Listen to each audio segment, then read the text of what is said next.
And we are recording. All right. When last we left off, the Wolf Pack, after a treasonous encounter with an Imperial peacekeeper operating under the alias of Lawrence, once again found themselves on the wrong side of the law. Running from a growing mob of Imperials on the hunt for them, they quickly lost track of Garuk, but managed to collect their belongings, cart, and companions before sneaking out of Oakland in the middle of the night. They encountered an agent of the Voiceless and relayed their situation before heading northwards to Yord, in the hopes of both avoiding Imperial eyes for a while and pursuing their own goals in town, trying to further their cause. On the way up the mountain pass, a freak snowstorm forced several interesting encounters with a family of bears that, while starting off a bit rocky, with a certain barbarian screaming at them, eventually resolved itself peacefully. The party eventually made it to the hidden city of Yord, spotting its grand spires covered in homes and shops, as well as an intricate network of metal skylines between the peaks as they were watching what looked to be people and or goods traversing these lines. And that is where we're picking up.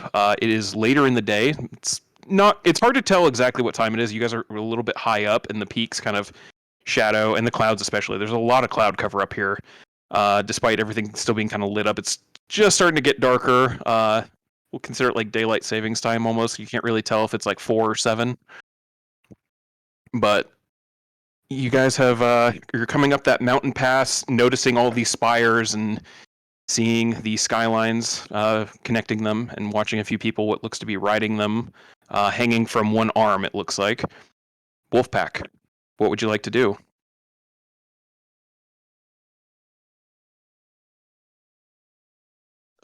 Well, I guess we should probably find some place to fucking crash, right? Sleep would probably be good in a little while, yeah? Yes. I mean, not like... I mean, if it's evening, we should probably sort that out. Do we know what Soon-ish. time it is? It's hard to tell. Yeah. You know it's later, it's at least past noon. Past, like, beyond that, it gets a little harder to tell up here. Doesn't somebody have a Like, little wristwatch? Not That was anymore. Rick's.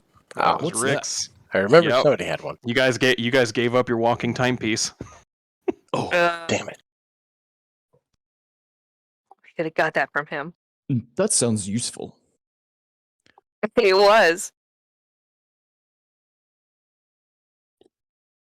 All right. So what are you guys doing? You're looking for an inn to stay at? Where's the sun in the sky? Sorry. Go ahead and make a survival check. It's a little hard to spot right now because of the cloud cover and Ooh. where you guys are. So, and because of how just you guys are deep into the mountains, up into the peaks at this point. Like, there's a lot of stuff up here that's kind of blocking it. Tez is proficient in survival. Can he give it a shot too? If you want to, or one of you. All right. She rolled, so yeah. If you want to go ahead and roll one as well, go ahead. Okay. Both of you kind of. It takes a moment. You have to wait. The clouds, because of where you guys are, how high up you are, the cloud cover doesn't seem as mobile as it usually does on the ground. But you eventually kind of piece together. It's probably close to like 6 o'clock. It's getting down in the evening, and you guys you guys weren't sitting like a breakneck pace heading up the mountains, especially since a breakneck pace might have caused some setbacks going up a mountain. All right. It's almost dinner time. I mean, we could just stop and Well, bed we could down. just secure some lodging first, and then maybe get a bite to eat. I mean, are we close enough to, like, Yord proper that we could make it to there before the sun goes down?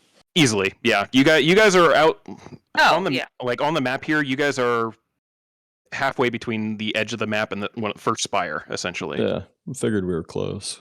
Which, cool. as Yeah, you guys are getting closer, you're noticing that road itself. It is built into a couple of ridges along a valley, but it doesn't actually meet up with any of the kind of walkways and stairs of that first spire. I think I mentioned it in the last session. I just want to make sure. Each one of these like blocks that you're seeing is an actual mountain where everything's built into it on the sides and slopes.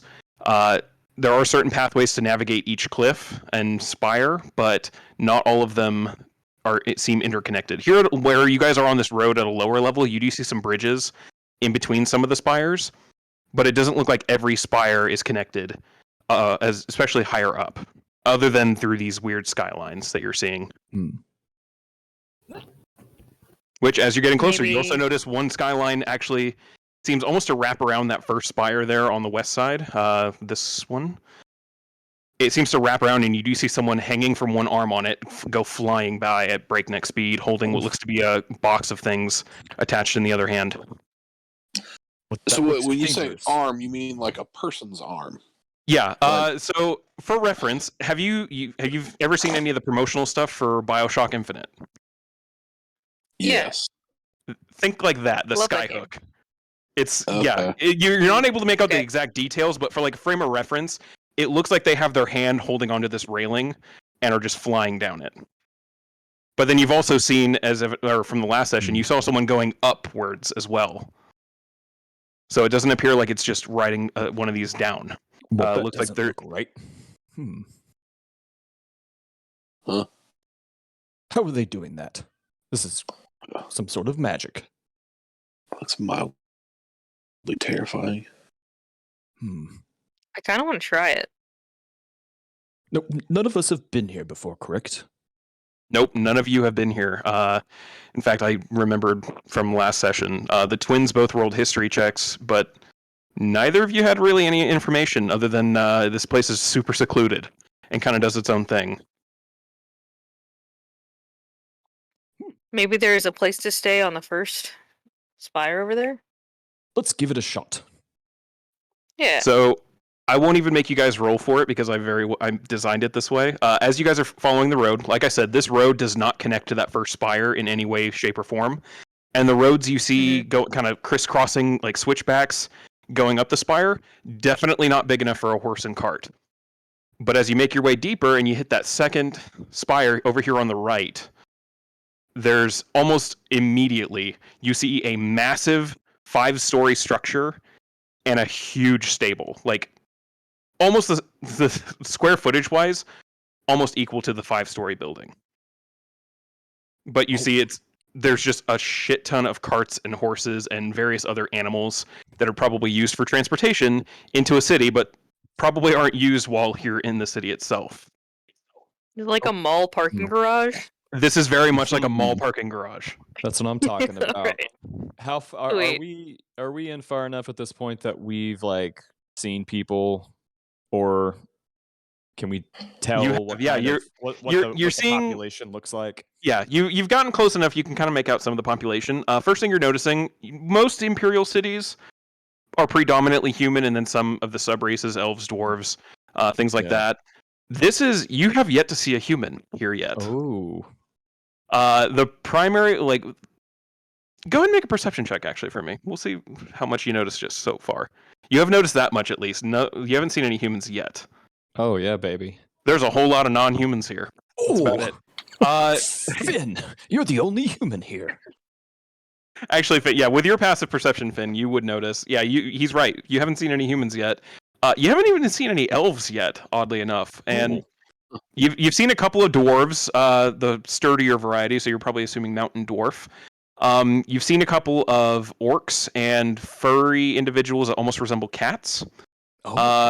You've seen a couple of darker skinned gnomes. And then a few individuals that kind of go a little off the deep end with their color skin. A couple reds, blues, dark grays, light grays. You do recognize one race predominantly so far. Looks to be Goliath. Almost like a 2-to-1 ratio of Goliath to any other race at this point. Mm.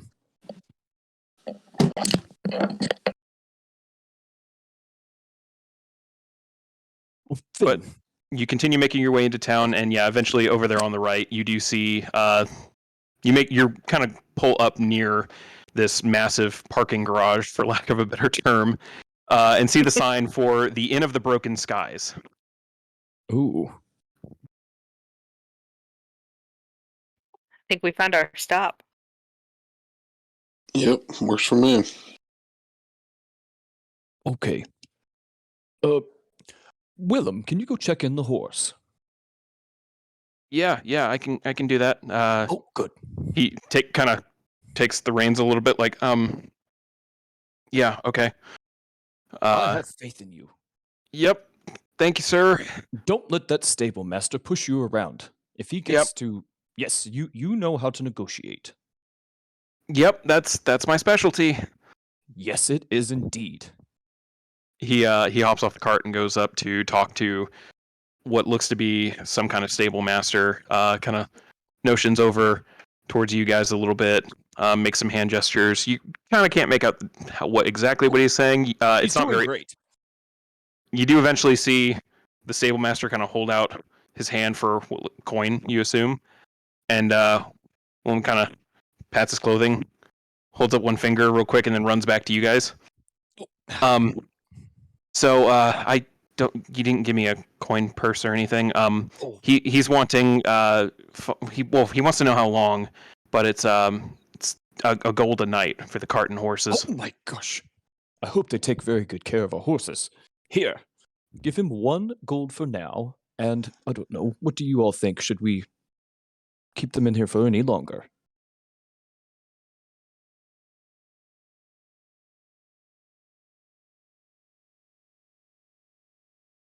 Hello? Apparently, the party does not have any opinions on that. I mean, we could guess. Maybe we give him. What do you think? 2 nights to start with, and then we can always come back. Yeah, I think I'll give him 2 gold. Here, Willem, take this over there. Just give him the 2 gold.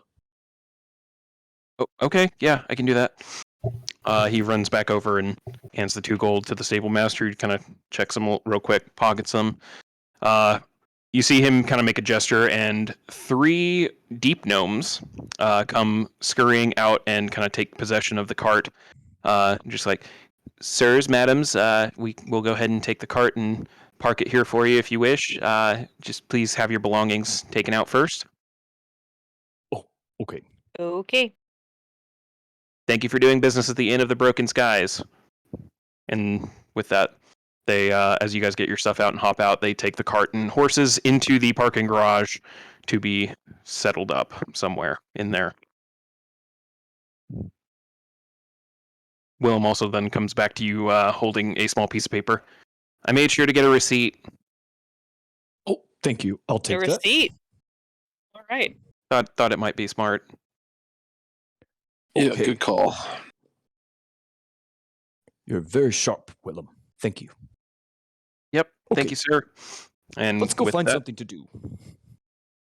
Yeah, with that, you have you are sitting there right outside the Inn of the Broken Skies. You do see numerous bridges and kind of crisscrossing switchback stairs leading up each of the mountain spires. So, what would you like to do? I mean, is there any kind of like? I mean, do you see any kind of like central area or like town square? Like, what's this deal right here? You do see farther Is there down the main signage? road, like it's kind of the end of the main road. It does seem to end in what looks to be it's deeper down in the valley. A kind of central square. There's not a whole. It doesn't look like there's a lot of shop fronts right off of the square. You only kind of spot maybe 2 or 3 different ones in that spot itself. But you do see in the center of that square what looks to be kind of a statue of a person. Unless you get a little bit closer, can't make out the exact details yet. We should yeah, go down. I guess head for the square. See if there's. I mean, because we are like directive is just like general mayhem, right? Like we're supposed to turn this town against the Empire. That was Yep. the only bit of directive you were given, yeah, was to find some way to get Yord to officially side with the Voiceless. Oh, I guess we let's could see get what's fucking creative. hopping in Yord. Okay. Yes, But we were told that the High Thunder probably won't want to talk to us, so we have to figure out a way to get him to talk to us. That's what the detail I was missing. I forgot that I told you that part. Yeah, you were advised that the High Yeah. Thunderer might not be the most receptive right now to you. Oh. If you only would take a chance to meet us, surely he'd find us very pleasant people. Yeah, it's a We possibility. gotta get an audience somehow. There's 2 ways. Well, there's one way that I'm aware of. We could go and maybe light something on fire or cause a problem. Surely we'd get arrested. and then we could speak to him. We might just get thrown in jail, though. We just set something really big on fire. Okay, let's go look at the statue.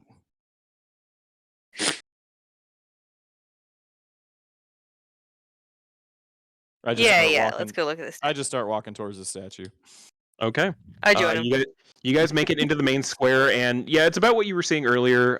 Most of the where this square is, you're used to town squares being like hubbubs of civilization. You know, plenty of shops and things, carts, advertising their wares, all that.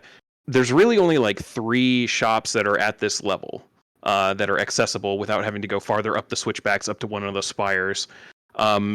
You do see, looks like one shop over here on the Stonewall District Spire is currently closed. No signage or anything like that. It looks like it's boarded up, in fact.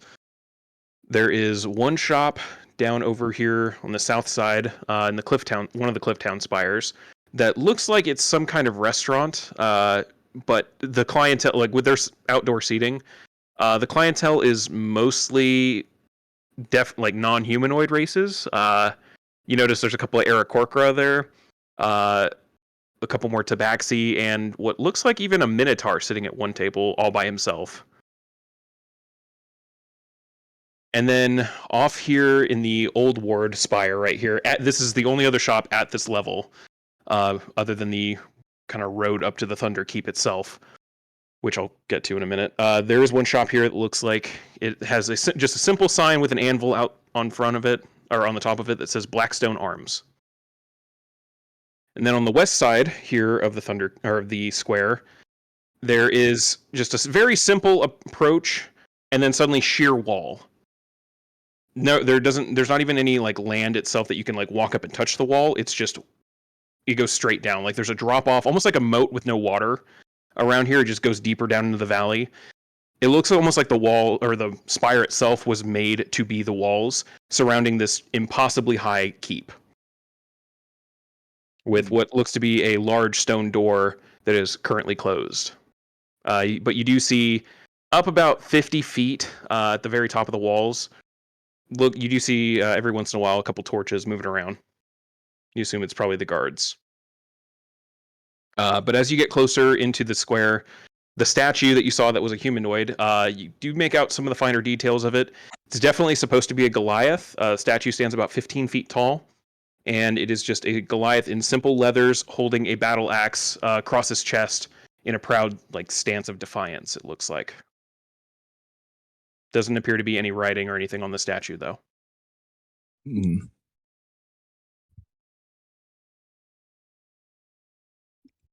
All right. Are there people milling around this square, or is it pretty There are a couple people. Looks like most of the traffic is kept away from the center of the square and the statue. It's typically around the edges, trying to get up onto the switchbacks for the spires themselves. And as you're navigating this city in these this central valley into the square, you do notice there are still people going around on the skylines this entire time too. Every once in a while, you'll also see items like boxes attached to a hook and wrapped up in a net, going by themselves with no people escorting them. This is a busy city. It's pretty cool. It is. Yes, but what do we do now? It's a good question. Is there kind of signage or posting board or anything? There's a couple of what look like small stone obelisks, almost like guideposts. What languages are you fluent in? Fucking pretty sure it's just human. Or just basic. I don't think I speak shit. Yeah, common's it. Okay. There are a couple of old carvings into it. It doesn't look like anything you recognize. And it also, I'd say, yeah, you get the sense also that these posts, they're not exactly, it doesn't look like they're exactly street signs or guideposts or anything like that. Whatever this was, it's fairly old. So even if you were able to read it, it might not be the most accurate information as well. Okay. Well, what do you guys think? I mean, we could ask around for like the nearest place to sleep. Yeah, Taylor, aren't you part of some guild? Like, don't you have some like organization? I mean, kinda, yeah. You guys have like any guild presence up here? Would we? You would not be sure. Your dealings with your faction tend to be more in higher population centers. You'd have to do some checking around to find out if there's any kind of presence here of the hunters. As for the exchange, which Tyler is a part of, Yeah, I was just reading about are, that. You are also not sure. You might have to do some checking. Yeah, You are aware. You are aware Would I that know like steps to take? What's that? Sorry, would I know like steps to take to like ask those questions? Yeah, you would have an idea of how to ask the type of people to probably start with. You're also aware the exchange isn't like a secret organization or anything like that. It's like civilian information network. So Okay. it's not like super taboo to go asking around about them or anything like that. But you are aware it's kind of the same deal with the hunters. They tend to be in larger population areas, at least like an official presence. So without kind of tapping into an official like one of the guild halls or something in a major population center like Oakland, you might not know exactly who to go looking for. It might take a bit. Okay. Yeah, you guys missed so many opportunities in Oakland. I was really hoping you guys would get in and get like just something regional knowledge, but Hey, we oh well. might go back. Eventually, yeah. Oh, I'm gonna go back because that fucking innkeeper is gonna get turned inside out.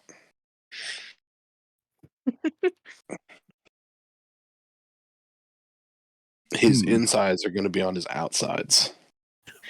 Well, since we don't know very much about this town, maybe we could go look for work or something like that, and something would happen organically.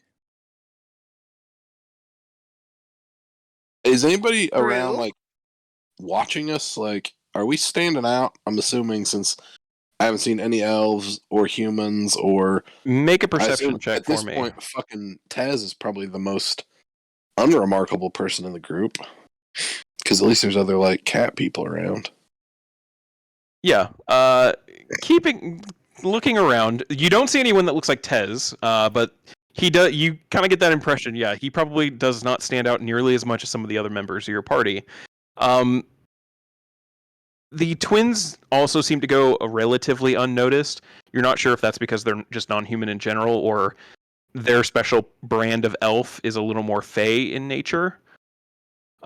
You don't exactly like no one's openly staring at you or anything like that, but you do every once in a while feel like you're getting glanced at, like, oh, a human. As you're kind of just milling around here in the center watching, there are other humans, but you can count how many you've seen so far that you've been in town on one hand. You haven't seen too many of them yet. All right. Oh, we could go to this bar and get a drink and see if anything's going on in here. Yeah, are there any like taverns around? Yeah, there was the Inn of the Broken Sky that you guys passed coming in.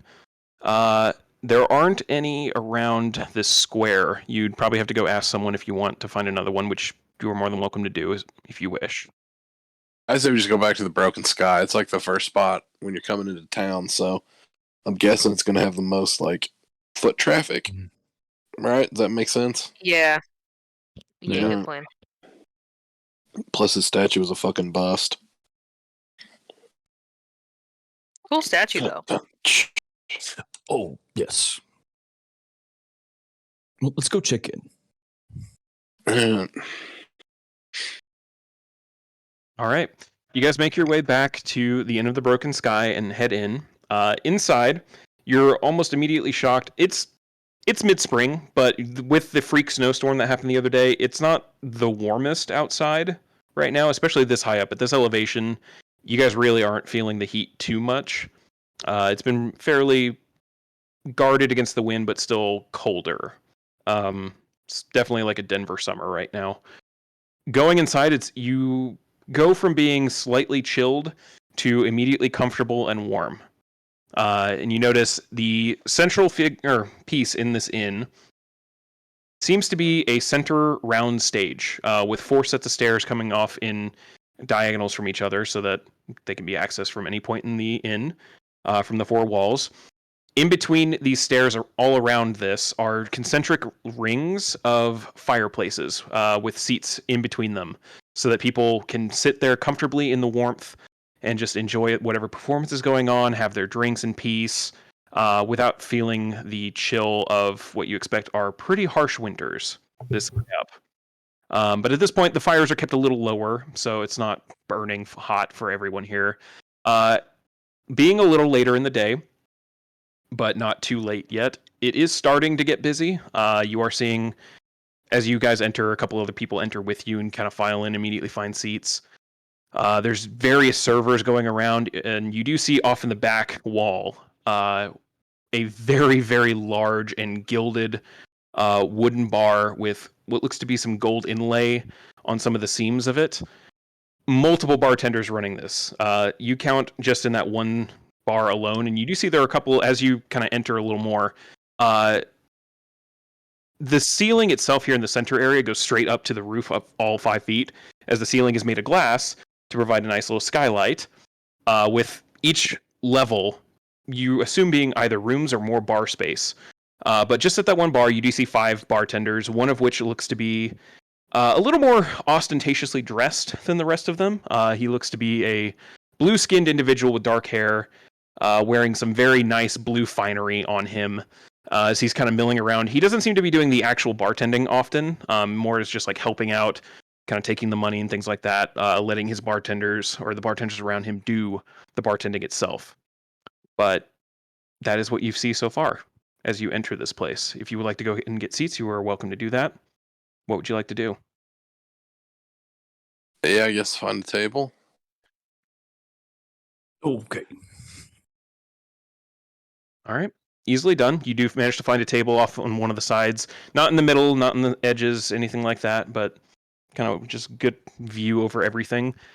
You're only seated for about 30 seconds before a half-elven woman kind of walks over. Hello, welcome to the Inn of the Broken Skies. What can I get you? Anyone here want some sky fuel? What is What's that? Oh, it's our house drink. I can't tell you the recipe, but I can tell you it's very popular. Even comes with its own little mug. And she gestures over about a table about 3 tables over. And you do see a wooden carved mug that looks like it has just clouds carved into the edges around it. Sure. Yeah, I'll I take guess one of let's those. do a round of fucking sky fuels. Oh, I'll take some goat's milk. Okay, so we've got, let's see, 1, 2, 3 sky fuels and 1 goat's milk. That'll be 5 silver. Oh, wait. Willem, Janie, are you thirsty? They're kind of sitting off on their own table, or already ordering with a different server. Oh, okay. And Jerry's with them too. They're Yes. fine. All right. I'll pay her. All right. I'll be right While you're here, if somebody were new in town and they were looking for work, where would that be a good place to start? Well, I guess it kind of depends on what kind of work you're in. Are you laborers? Are you warriors, mercenaries types? Probably more towards that than the laborer side.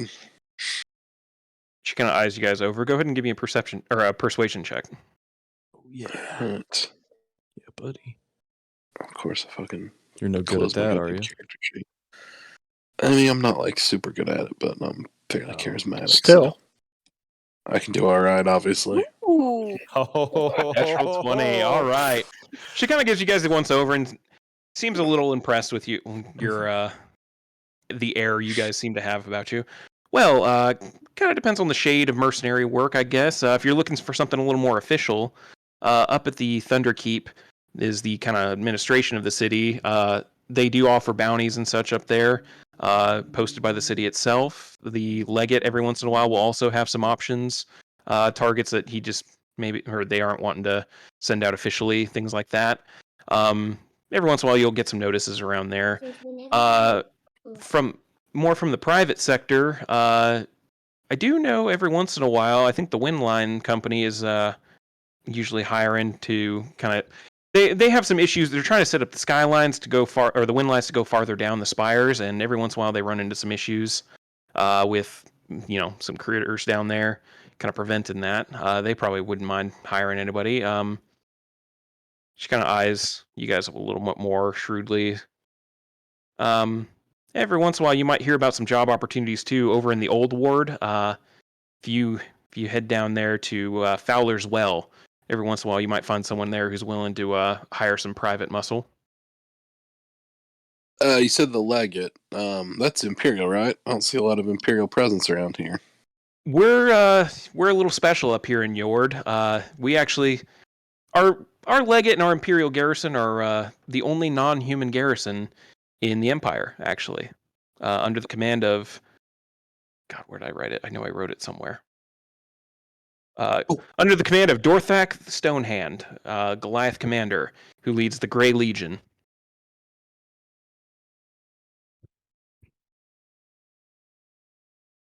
All right. So Thunderkeep, and then the legate, or the Wind something, or Old Town. The Windline, the Windline company. They're kind of the hot ticket around here right now. They're making the most money and having the. They're trying to expand their network of the wind lines going around the city, so they're probably willing to pay. They're over in the sky with the people zipping around. She kind of looks at you guys. You guys are new in town, aren't you? Yes. Very much so. Clearly established that. Yep, that's you know what? That's fair. Yeah, you probably don't have anything like the wind lines down where you're from, do you? Nope. You Not fly at through the air all. like that where I'm from, you are not fucking landing peacefully. Yeah, it took people of Yord a little time to get used to them as well. But a couple decades ago, we had a little local boy, kind of a local hero now, Vareth Windsor. Goliath managed to kind of prove himself as a good mage to a traveling mage and won a scholarship to go to the academy. When he came back after his studies, he was determined to try and make the city better. So he had studied, I don't know all the magic stuff. He'd studied something that let him build these pipes and kind of like sturdy metal lines that go in between the spires all around. And all you need is this gauntlet you get from them, and you hook into like it just magically connects to it, and it takes you where you want to go. Mm-mm. It's amazing. A little pricey for me. From what I hear, the gauntlets aren't cheap exactly, so I don't exactly not looking to get into that, but maybe one of these days it'd be nice to go just for a ride on one. Oh, It looks like it's a lot of fun. Definitely looks dangerous, but supposedly I haven't heard any accidents going on with it. You said the Thunderkeep. Is there like certain times of day where that's open? Because I noticed I'm assuming the Thunderkeep's the big shit up on the hill, and it looked like it was locked up pretty tight. Yeah, the Thunderkeep's usually locked up tight, but if you go right up to the stone door, immediately to the right there's actually a kind of a window that you can knock at. They do prefer more earlier in the day. You probably wouldn't be able to get anyone to come and answer right now, or at least nicely answer right now. But if you go around during the daytime when it's light out, you'll probably be able to knock there and get someone who's willing to let you in or talk to you about whatever work's available. Well, we'll probably be in town for a few days. You guys have rooms available?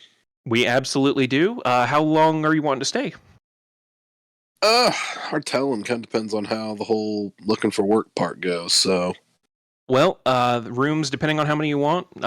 We can offer a discount for groups and things like that, but typically the rooms are 5 silver a night.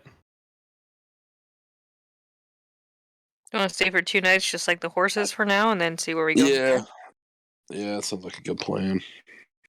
All right, and that'll be so for the 4 of you, and then she looks over at the other table. You kind of look over at them. Are they with you as well? Yes, and I'll take care of that. I'll buy their room. They sleep in the same room. They're very small and very tiny. Oh, all right. That's all right. So 5 silver. How many rooms for the 4 of you here? 4 rooms or? I'll pay for 2 rooms. One for myself for 2 nights, and then one for the little ones. That'll be a gold from you. Okay.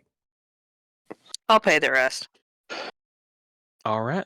That'll be 1 gold, 5 silver for you then for 3 more rooms. All right. All right. I'll be right back with your drinks and your keys. And she heads off and exchanges the money with the blue-skinned individual that you saw, who quickly pulls out what looks to be 5 keys, hands them to her. Bartenders around the bar there pour up the 3 sky fuels and 1 goat's milk.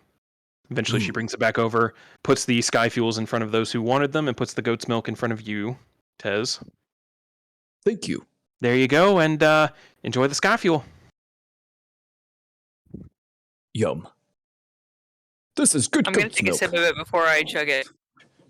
Okay, you take a sip of it. It's pretty refreshing. You do taste there is some booze in there. You can't tell how much booze, but it's fairly refreshing. For comparison, if you've ever had ocean water at Sonic, almost like that. Ah, okay. Oh, is it Which is ocean really water odd. with vodka? It's oddly enough tastes like that, even despite the fact that Yeah. the primary flavor in that's coconut, and you're in the mountains. Uh-huh. All right. There's no But you guys Sonic by me. haven't had anything coconutty, so you're not really sure what that flavor is. It's just refreshing, and Huh. you get why it's called Sky Fuel.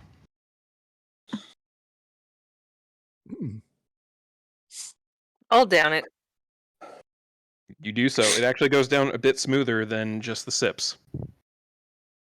Huh.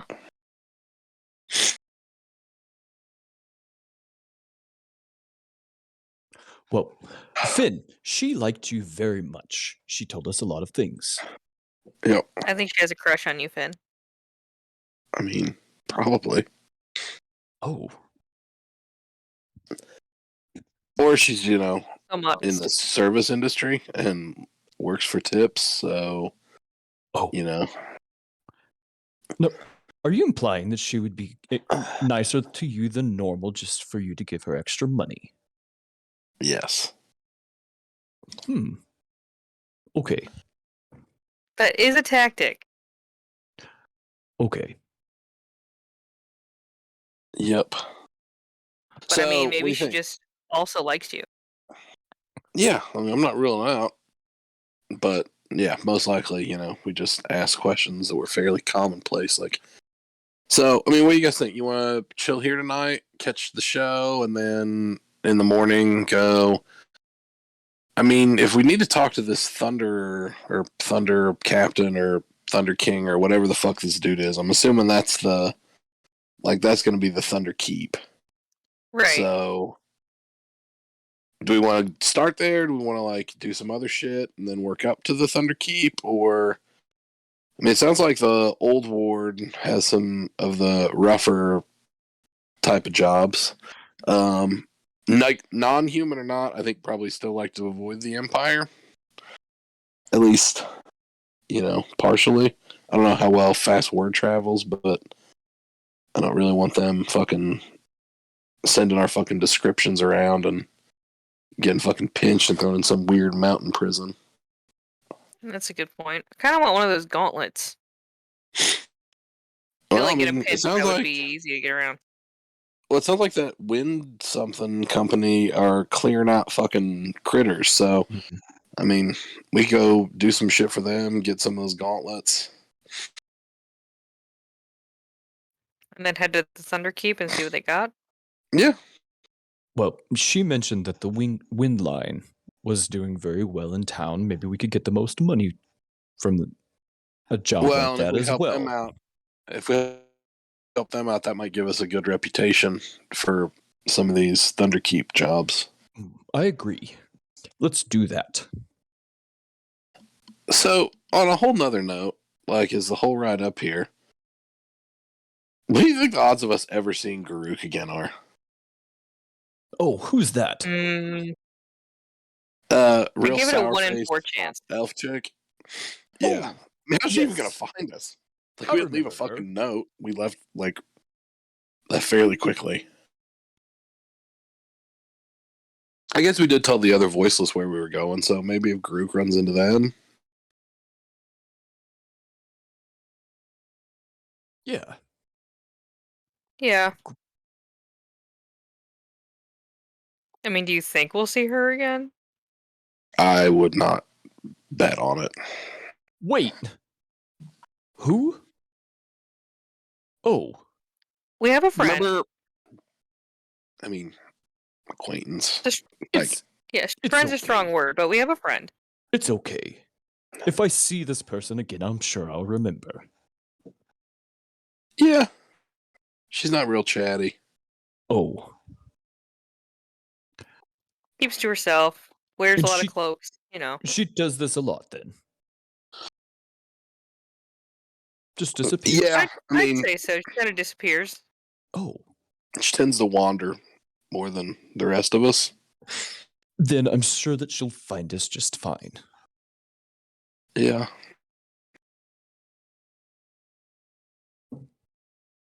Okay. If she does find us, I want to know how.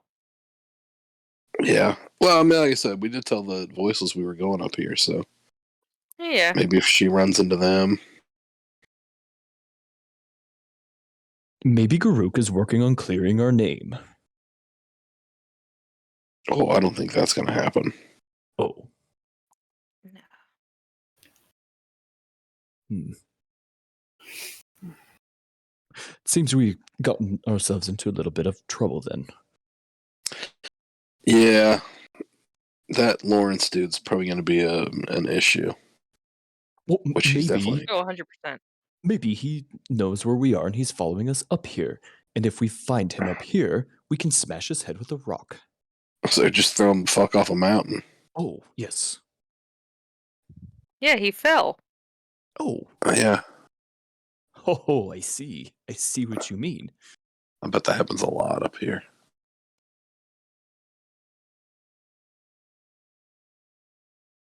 Okay. Yeah. So, sounds like a plan. We'll go in the morning, find this windless, Windovan, windy company. Windvane? Is that them? I think it's Windline, but Windline, that's the one. you're close. Yeah, I was there. I had most of it. Yeah. I said we go find them in the morning, build our fucking wrap up a little bit, clear out some fucking caves. I'm assuming that's like monster stuff, right? I don't know. Is that the impression you got from her? Like, I mean, I doubt they're it's trying just to sell rats. these. It's not rats. I mean, if it's a big enough rat. Though we haven't had great luck with rats. The last time we ran into rats, they turned out to be people. Oh. I forgot wasn't about that. great. I forgot I pit you guys against those. Rat people. Mm-hmm. Well, like were rats. Yeah, it was like magic shit. Oh. Okay. Well, let's get some sleep then. And do a job in the morning. Yeah, Sounds it works for me. Easily enough, you guys eventually make your way to your rooms. The keys are all labeled by number and what floor they're on, since there are 4 floors of what appear to be rooms. Eventually, you make your way up there. Each one of you settling in. The rooms are pretty comfy. Doesn't take too long to fall asleep. Enjoying the peaks of comfort up here. Having been without for a few days. Next morning, you wake up. No windows in this building, so it's a little hard to gauge exactly what time, but you do smell what typically would be breakfast fare coming from the main kitchens, all eventually gathering downstairs in the main floor.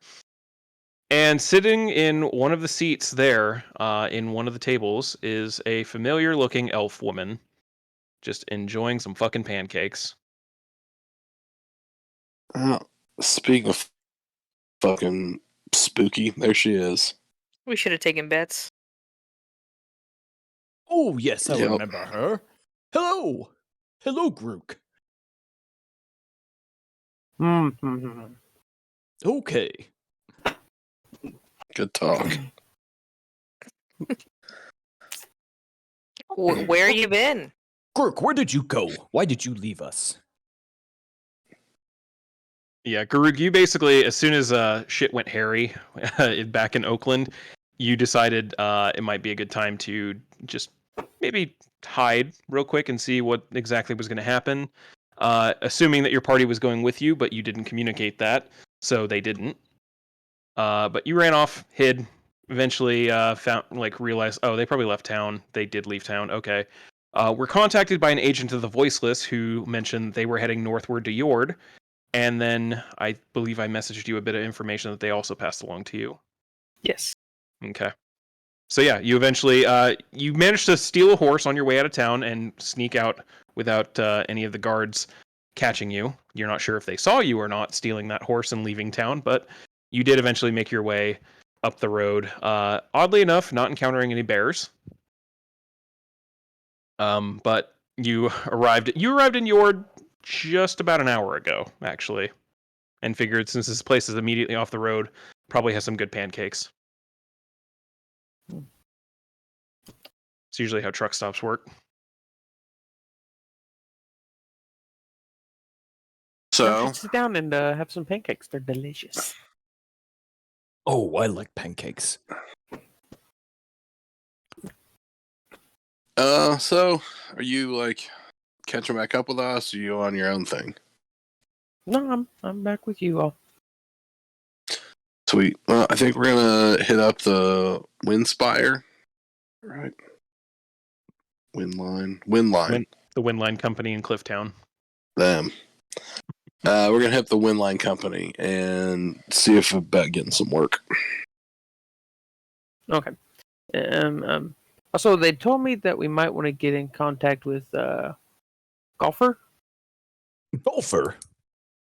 up here from the Voiceless. Well, the last Do they time happen to they mention told us what race he is? Because the last time they told us to make a fucking contact, they weren't super forthcoming. They did give you a race. It was a goblin. Uh, I didn't include it. I meant to include it in that message. The name you were given was a goblin named Golfer, and he runs a business. Oh. Yeah. Do you know where to find Golfer at? Grook? I got a name. Okay, well, That's all. Jesus. Finn is very good friends with the bartender here, and she knows lots of things about Yord. Finn, Good go friends, ask your huh? new friend. Go ask your friend. Oh, Yeah, Are you trying to smash? that's what I was thinking. No, I asked her where work was, and Tez like thinks I'm fucking Don Juan. I mean, So like Golfer the Goblin. That's the fucking extent of it. that's the extent. That's it. Dude, I don't want to be shitty, but there's probably a reason why the fucking Voiceless aren't winning. This is a very big city. Like 8,500 people. You were in a town 3 times that size. Not even a week ago. Oh. It looks a lot bigger than it is because of the mountains. Okay. Well, we have to start somewhere. Finn, go ask somebody. Do that thing again. Yeah, go Finn. Go do your thing. Go flirt. Listen, I'm not a piece of meat. Oh, I like pieces of meat. Well, you have a piece of meat that you might want. What? I'll flag down one of the servers then Okay. and get food.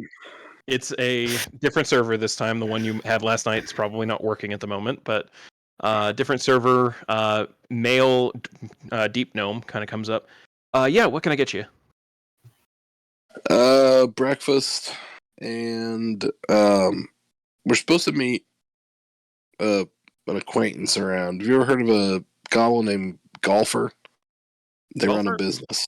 Yeah, he runs Golfer's Gathered Goods down in Old Ward. You said Old Ward? Yeah. It's in it's in the middle spire, and he gives you directions on how to navigate the switchbacks. If you're looking at the map, it is that spire in the old ward. So, yeah, it's kind of tucked away in the back. It's a pawn shop, pretty sure. Oh, we've got a lead. There we go. I'd say after we eat, we head there. Okay. All right. He comes back about 5 minutes later. Standard breakfast fare: some pancakes, some bacon, sausages, the usual. It's all pretty, and some eggs. It's pretty good. Cool. All right. Well, once everybody eats, I say we fucking head out. Yep. All right. Speaking of, I didn't ask. I just thought of it too. I probably did not have Elvis like flying around me while I went into town, but how's the overall like level of like comfort with magic? Like she mentioned that Goliath went to some mage school, so Yeah, that means it's probably like you've seen some exotic pets and some races that are inherently magical around town. Go ahead and roll an insight check. We'll just call it a general insight check to see vibe check for the city.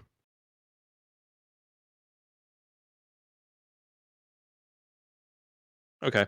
Yeah, they're probably fairly cool with it. A lot of the races around here are non-human. You've even seen a couple of the monstrous races, like goblins and the Minotaur that was enjoying that one restaurant.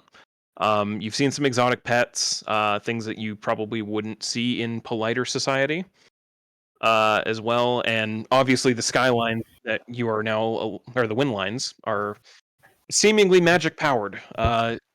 You get the sense that it's probably fine to have Elvis around, or magic in general.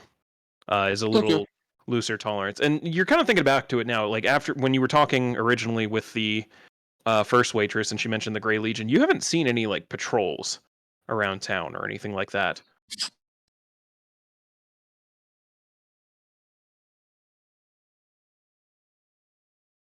That's not a terrible thing. Lack of a police presence is generally a fucking positive sign.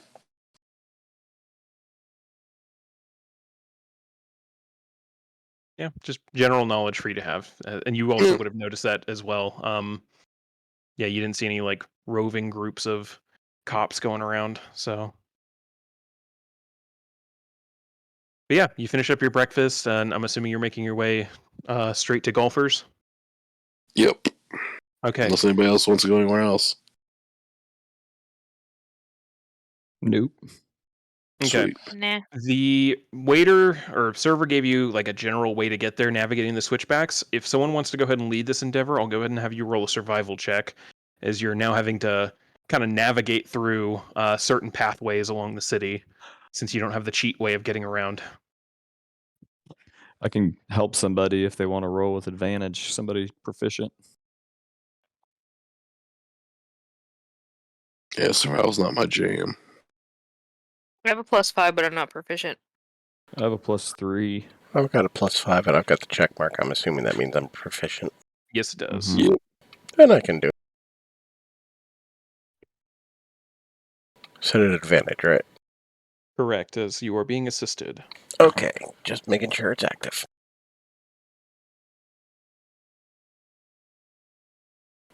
Ooh.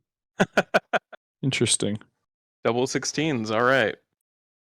Yeah, it takes a little bit getting used to. The verticality of the city and having to go to different levels to find different pathways between the spires, definitely a new experience. Oakland was obviously, even though most of the city was built into trees, was still relatively flat on the ground. And Elvenon, even being an elven society, also built into trees a little bit, but still ground level for the most part. So having to like starting at one level, crossing a bridge to another one spire, having to navigate some switchbacks to another level, take a bridge over to the next spire, it takes some getting used to, and it feels like a lot of walking. And you immediately, as you get through the square, through the first couple of spires of the old ward and making your way to your destination, you very quickly see why the skyline was, or the wind lines were a very, very not necessary idea, but why it happened. Very Convenient. A very convenient response to what would otherwise be a horrible time navigating from one end of the city to the other. But you do eventually make your way into the old ward. You almost immediately you see a change in architecture. The farther you get away from the square and the Stonewall district and the Clifftown area, it's almost like reverse gentrification. Seeing like closer to the square, some newer things, nicer. This seems almost not tribal, but almost it's definitely older, and you kind of get the sense that Old Ward is probably very well earned in its namesake. A lot of the buildings, quote unquote, built into these slopes of these spires do seem a lot older in construction. You do see a lot of that older carved language that you saw in some of the posts and obelisks in the center of town. Are any of you fluent in Giant? Nope. No. Okay. You do see an odd runic style language carved into some of the spires and buildings and door frames that you are not able to decipher, but it looks old as hell.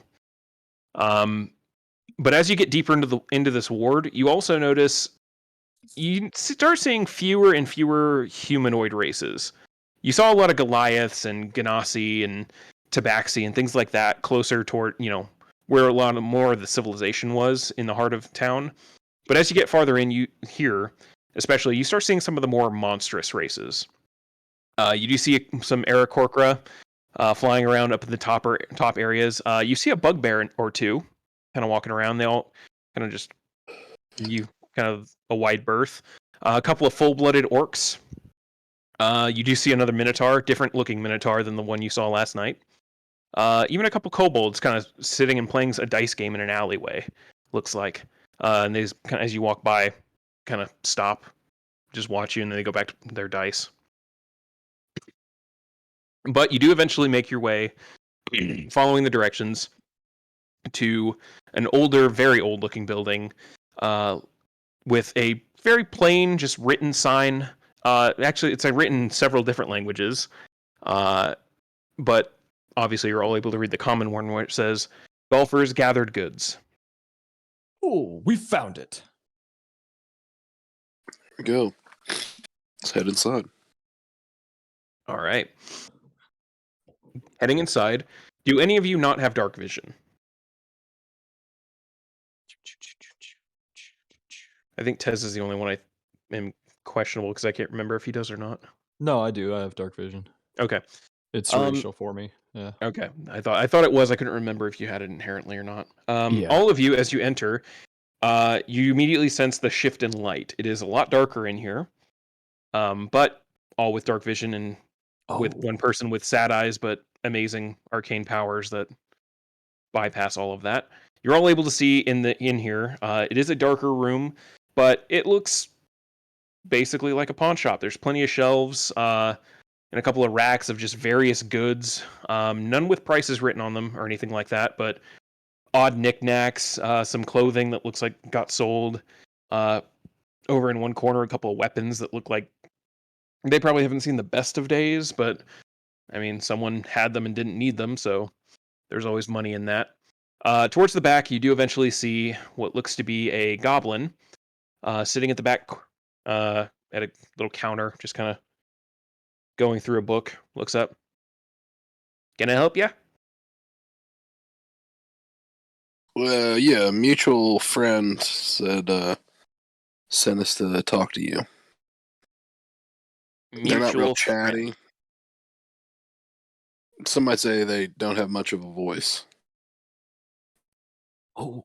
Yeah, there's a look of recognition in his eyes, and he just kind of looks at all of you, and then his eyes keep coming back to you, Finn. And he just kind of scratches like a few odd, like yellow hair sticking off his green chin. You're working with a non-human resistance movement. Yeah. Okay, that's a new one. So, how can I help you? Dude that's basically leading it is human. Is he? Never met him. I don't actually know. I just get names. No. So, how can I help you, I guess, comrades? Well, we were dispatched out into the assorted towns around here to sow unrest and turn them against the Empire. Things went a little pear-shaped at Oakland, so we decided to give Yord a shot. If one were Okay. to foment rebellion against the Empire, where would one start? Well, I mean, I suppose there's the normal way of like starting a revolution and doing that, but considering that, I mean, you've seen the Thunderkeep, right? Yeah. So you get why that's probably a bad idea. Well, I mean, how's the Thunderkeep like? Are they Uh, like cool with the Empire? It's a little. He just kind of looks at you again. Yeah, you look imperial enough. Yeah, it's a lot different up here. The garrison, it's the Grey Legion. I don't know if you've ever heard of them. All non-humans, all run by a non-human. Only legion in the Empire that is non-human. And they recognize like maybe it's not a good idea to be swinging that particular penis around. So they don't. They kind of stay up there, and if they get called out for any kind of dispute, they'll do it. But yeah, it's different up here. They serve as like a local guard, and everyone just kind of leaves Yord alone. Yord isn't really worth anything to the Empire, so they don't do a whole lot.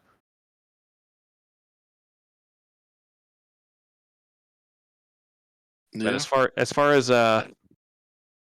yeah, I mean, straight up rebellion, probably a bad idea. I mean, not even counting having to fight the old man himself. He'd probably kick everyone's ass. But the Legion is not exactly a force you'd want to go up against, even if they did come out of the Thunderkeep, which they probably wouldn't in that scenario. And that Thunderkeep has been around for hundreds of years and never breached. So, bad idea. Yeah, no. Like, why are they with the Empire? Like, none of y'all motherfuckers are human. The Empire doesn't give a shit about non-humans. You're right, but Yord does. So, Skyfist, in his infinite wisdom, has kind of cut a deal. I mean, he works with the Empire if, it comes down from them to do something to a degree, but it's more about maintaining the bound. Like, so long as he doesn't stir shit up against the Empire doesn't give a shit about this place. So that's why, like, all non-human Legion running the place, so it's fine with us. They don't, like, they're actually pretty good about, disputing things, and as far as the judicial system go, they're fair. They're pretty fair about the stuff. Like, there's no, like, oh, we're all non-humans. We're going to sentence against you. Yeah, I mean, there's enough of that shit south. It doesn't happen up here. Everyone kind of recognizes, like, we're kind of all we have. So it's our own kind of version of the Empire. So why back the Empire, man? Fuck them. What are they going to do? Come up here and root y'all out? I mean, they could. It'd take them a long ass time, and no one would enjoy the process. But I mean, they could. It's more just not stirring up things. Just in general, I think. I don't know why Skyfist is cutting deals. I really don't. He has the reputation of a warrior. You'd think he'd want to fight, but he doesn't. I think he's kind of happy with the way things are right now for whatever reason he has. But that's part of why he's kind of keeping his nose out of everything. Let's be fair. Like, we're secluded enough. We don't exactly, pick up a lot of information, but everyone's heard about the shit going down there in the Redwood. Nobody wants that here. So I think it's more of a let them do what they want, and we'll stay up here and not do that. So, like, you guys lick the boot and they leave you alone. I mean, it's not me licking the boot, obviously, but collectively. I mean, yeah. If your neighbor's house is on fire and the cops are looting the place while everything is being on fire, why would you want them to come look at your house? Well, to get rid of them. Like, I think the whole believe me, brother, I'm with you on this, but it's not my call.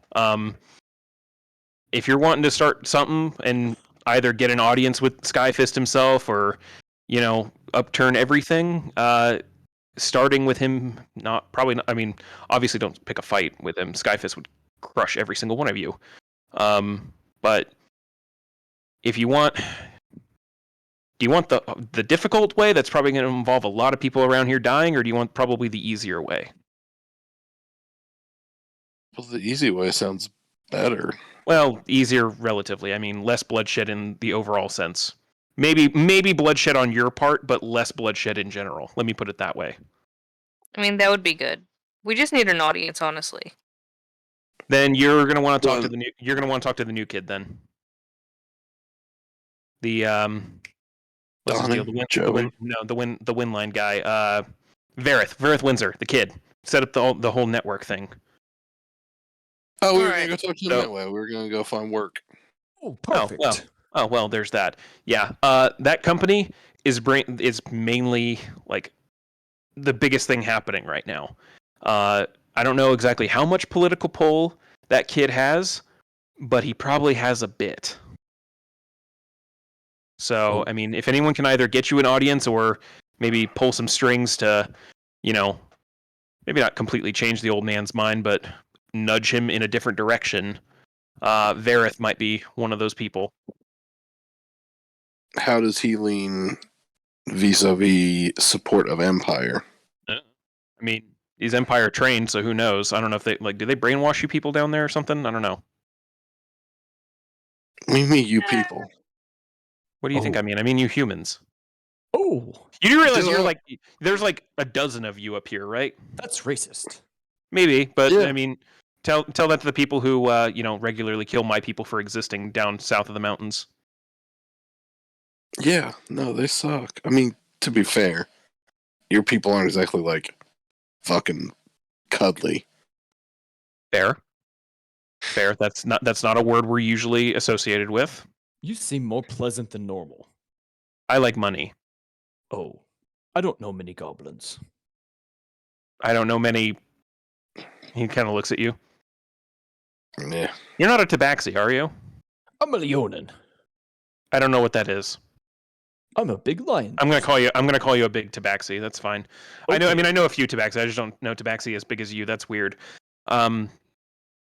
Anyway, yeah, I like money, so I'm more commercial.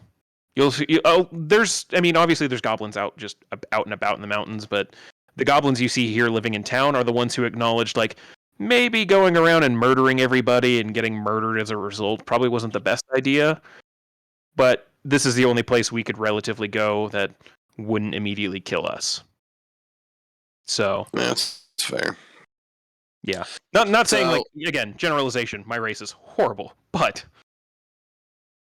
those of us that aren't, same here. yeah, we don't want to get killed. So Yep. No, I mean the Empire pretty much sucks. In general, like they're not great for anything other than humans. Yeah, and even then, that's debatable because it's like good for the humans that are in charge and pretty much nobody else. So I mean that's pretty much everything. Yeah. Fuck them. All right, so this Windline dude is the place to start. Like, get him on our side, and then that's gonna open the door to getting the Empire out of the North, right? Maybe. I don't know. I mean, look, I'm just kind of like the local guy around here. I just kind of keep an eye on things, and every once in a while send a letter being like, hey, nothing's on fire here. If, again, he might be the guy to get pull. I'm sure there's a couple of other major figures, quote unquote, that might be able to, help sway, but he's like the hot ticket right now. So what's his deal? Like, what's he into? Like, means he have like a crew that he runs around with all the time? Does he like stick to himself? Like, obviously he's rich as shit and like, fairly influential up here now, so he's probably not just like hanging out in public all the time.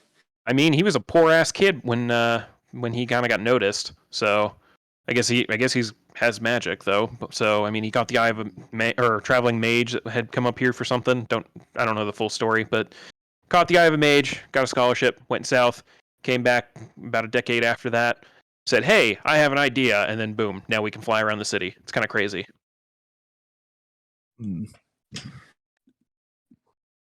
Well, what's like, does he hang out someplace? Like, what's the best way to approach him? Just like go to the business and they were looking for work? Not a bad way to do it. I mean, prove yourself and might be able to talk to him. I think every once in a while, I've heard he plays cards with Sleet, the guy who runs the Into the Broken Skies. Don't know about that. Oh. I don't know if he does or not, but that's a rumor. And if he does, he's probably not doing it out in the open or anything like that.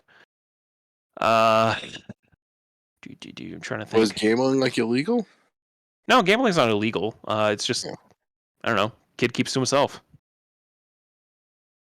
Something tells me, I mean, if he's the hot ticket, he probably doesn't want to be like out noticeable and have everyone approach him and be like, "Oh, give me stuff." Yeah, that's true. So, people like that, they like their privacy.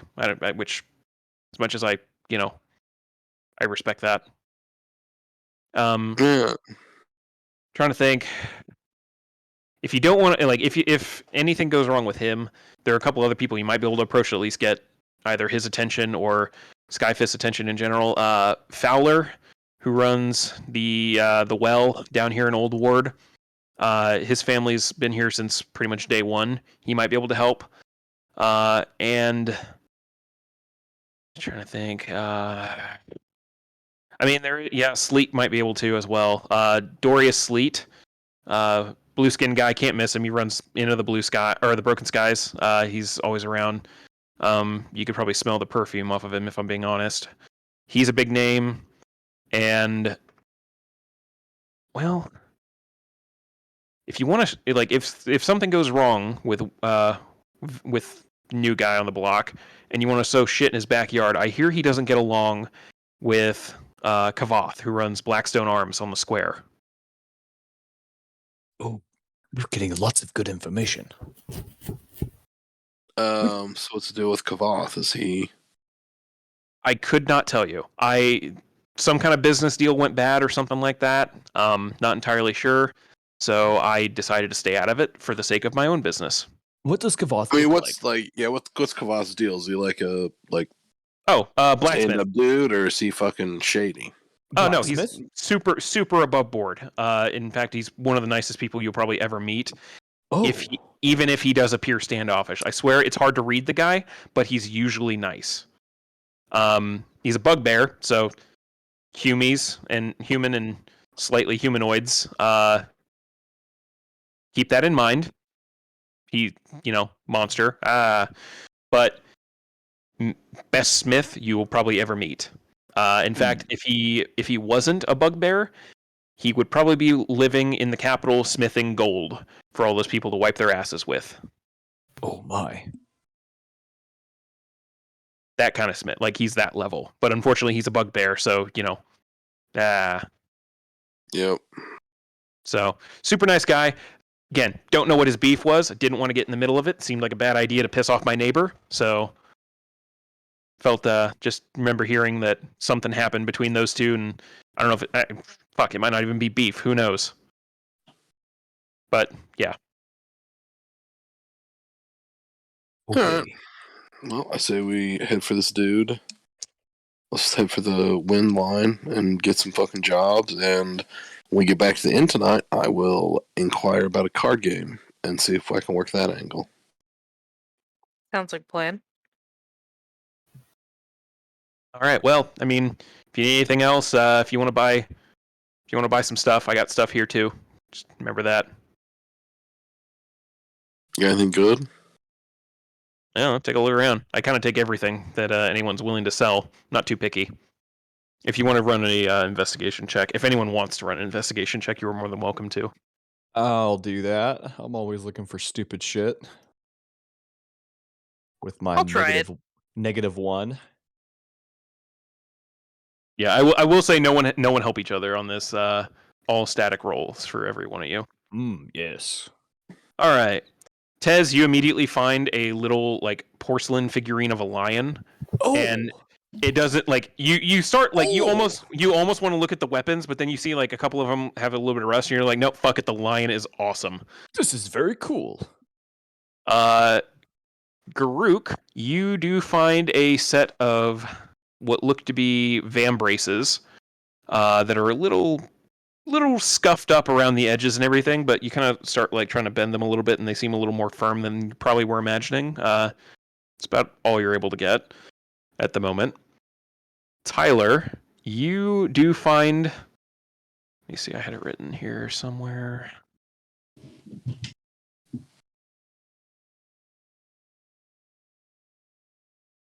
Where did I have it written? I swear to God, I keep an inventory for this stuff very precisely for this stuff. Okay, you start kind of just browsing along the shelves. Finn, you don't really find too much. I mean, you find a couple like knickknacks. You do find a pocket watch, Finn. I will say that. It's currently not running, but you do find a pocket watch.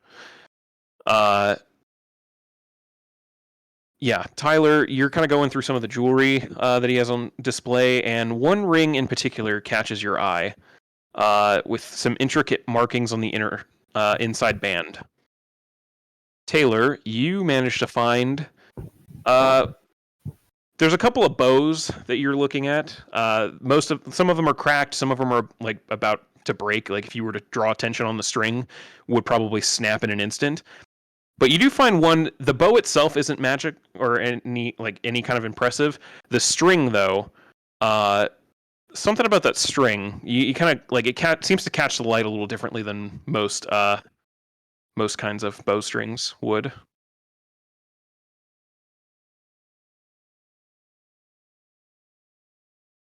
Oh, how much for this porcelain lion? Bring it over here. Let me look at it. Oh, here you go. Kind of takes a look at it. 1 gold. I'll take it. He holds his How hand out, much? just waiting for it.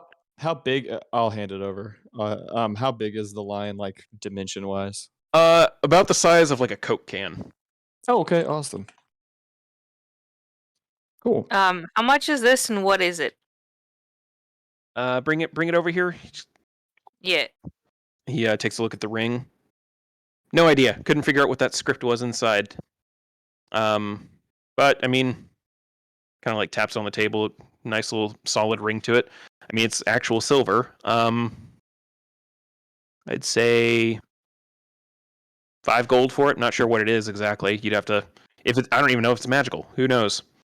If you want it, 5 gold. I'll pay it and then I'll read it after I pay for it. Okay. What languages are you proficient in? Abyssal, Common, Druidic, Dwarvish, Elvish, Gnomish. Okay, you are not able to read this. Ooh. But there is it's a bit like when Taylor noticed the bowstring, you notice this ring. It does there's a weird odd shimmer to it as you're kind of turning it around in your hand. Go ahead and roll an Arcana check for me.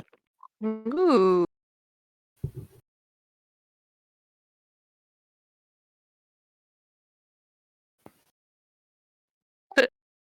Oh. All right. Hi. It's a nice ring. It's a nice ring. Alright. 5 gold it is. All right. Gladly takes your money. I'll take the bow over and ask her what's with the bow and how much. Well, broken bow. I mean, 5 silver. I don't know if you noticed, I'm not a mage, so if anyone brings magic shit in here, I have no way of knowing. I'm just they sell it, I pay for it. That's and the then I one with resell the glowing string, right? It is. You look at it, yeah. It's the one. It's not so much glowing as just every once in a while you see an odd shimmer to it. No, shimmering string. Yeah, Is I'll there a take place nearby to take them to? Yeah. If you know a mage, I mean. True. Alright. You said 5 silver, right? Yep, 5 silver. It's a Yeah, I'll broken take bow. it. I don't want it. I will take it. All right. You have odd glowing bowstring with broken bow. And for the purposes of this, if you do try to fire that bow, it will break. You are very you're Oh, yeah. you know enough about longbows. Don't fire this shit. Oh, absolutely. Not until it's fixed. Go ahead and I'll have you. You know what? I'll have you roll an Arcana check as well. Oh, this should be good. Yeah. Just as you're kind of Oh, looking wow. it over. Hey, Okay. beautiful. You are familiar enough because I think you have a +1 bow right now, don't you? Good question. I think you have. I thought you had a magical bow. No. It's just a basic longbow. You would be aware enough with that roll. you have like an idea of how enchanted items are supposed to work and things like that. If like enchanted items and magical items in general are really, really hard to damage, you get the sense the bow itself is probably not special. The string, though, the string's probably the important part of this. So in theory, if you wanted to, you probably could just move the string over. Yeah, I was about to ask if I could try that later during the next That's rest we have. that is something you could try if you wanted to. You get the sense, yeah. There's probably, if this bow was magical at all, it sure as hell isn't now. But the string still has something to it. So, so yeah, there's that. Tyler got her ring. Yeah, and Garuki found some weird vambraces that were firmer than expected. How much for these? Bring him over here. He takes a look at him, kind of bends him a little bit. Looks at your forearm. Stick your arm out real quick. Okay. Tries to wrap it around, and it doesn't seem to quite conform. It's like it fits, but it seems like an odd fit for you. 2 gold. Okay. All right. You have odd vambraces. Oh, Finn, what is that you're looking at? It's a watch that appears to be broken. What's a Yeah. watch? It's some dude from down south said that there was some shop in Hilltown that used to make them, and then sold me that when it was broken. I mean, got some nice metal to it, but I'm not a clock guy. Yeah. Yeah, I kind of opened it like once and saw how many like tiny things were in there. And I said nope, sealed it right back up. I don't know. How much? 2 gold. Yeah, for a broken watch? Get out of here. Nope. Fine. I was 1 thinking gold. like, that's more doable. Yeah, I'll Like take to it for say, if gold. you didn't take it, I was.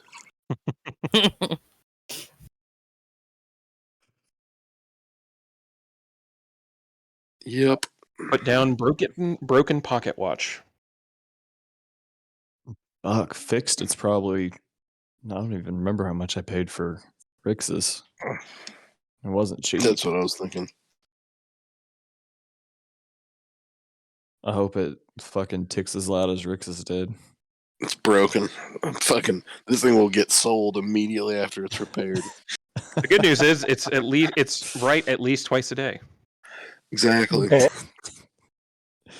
That's a dad joke. Mm-hmm. Mm-hmm.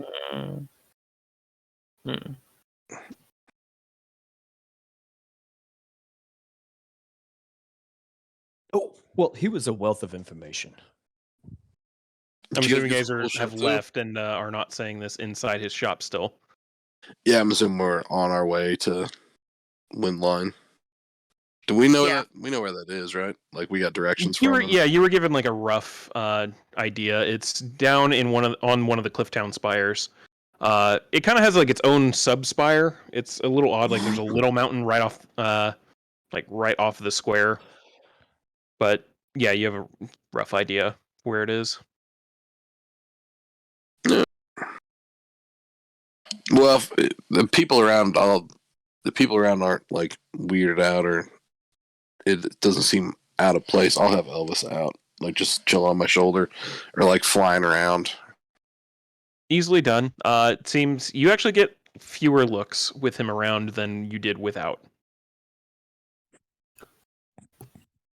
There we go. Before I look like a human, I look like a weird human, and that's Yep. much more Mm. common. Exactly.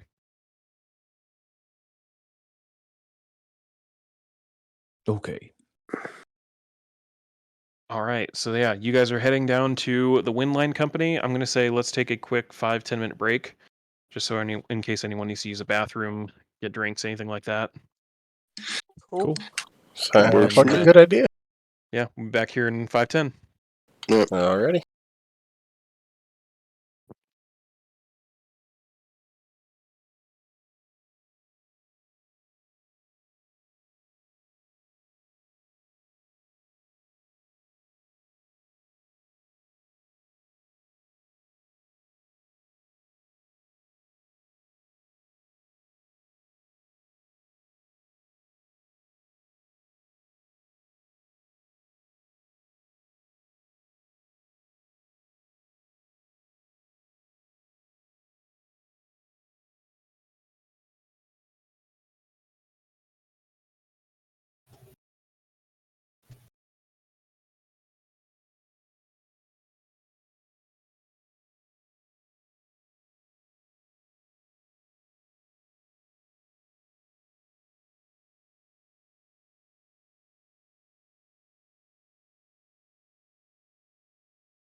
Yo. Yo.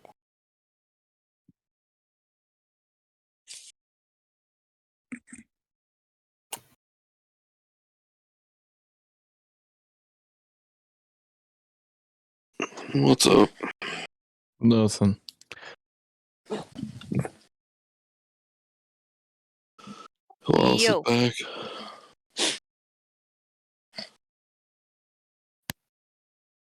Just about. I'm just finishing up a quick combat map just in case.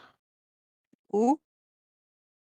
Yeah. Not saying it's gonna happen, but you never know.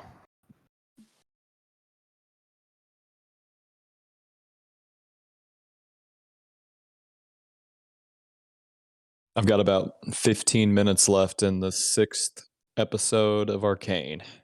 So fucking good. It. I watched the first two, and they're pretty dope. I've only seen the most recent 3 because I didn't watch the first 3. Oh, you need to watch What? the first 3. What the fuck? Yeah, I know, I'm it awful. sets them up. No, Oh. I was like, oh, it's fine. Like, my boyfriend wanted to watch him, and I was like, you can watch him while I'm at No. work. And then today he caught up on them, and I was in the room, and I was like, this is pretty good, actually. No, don't do that. Yeah, I mean, I have to thank Corey. I didn't even know it existed, but it's and Corey, you don't know this until right now. You probably would have said something before.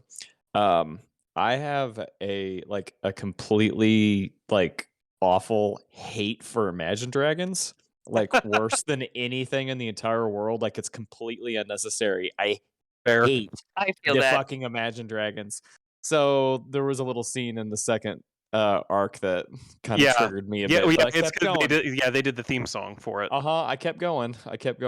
But it's Yeah, okay. I think including that bit was probably unnecessary because the song already there's a music video out that's all in Arcane. God, why did they do that? It was a little unnecessary even by my standards. I think the people who in Imagine Dragons actually do play League. It's why there's 2 or 3 different team ups that they've done for music. League's actually done 2, or Imagine Dragons did 2 of the League of Legends Worlds songs, their world championships. So Oh, damn. yeah, and then obviously they partnered for this one to make Enemy, which I do like Enemy. It's a fairly good song. Even I don't always like everything Imagine Dragons does, but the song's pretty fucking good. Okay, let's talk about something else. Fair enough. I hate them. Fair.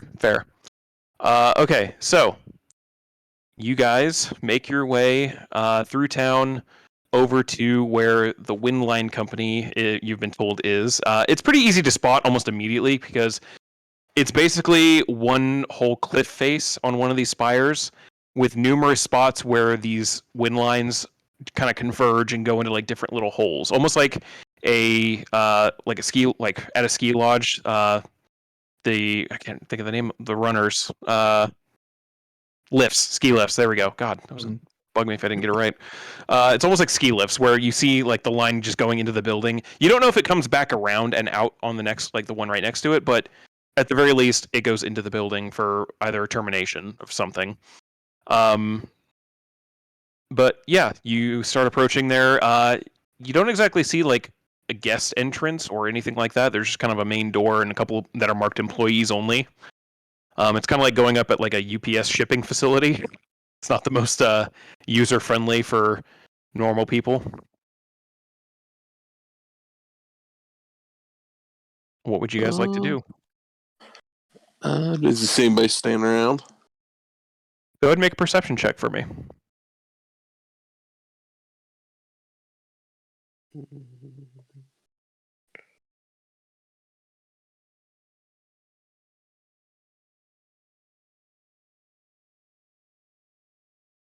Why is that taking? Okay, there we go. God, it took forever to load in.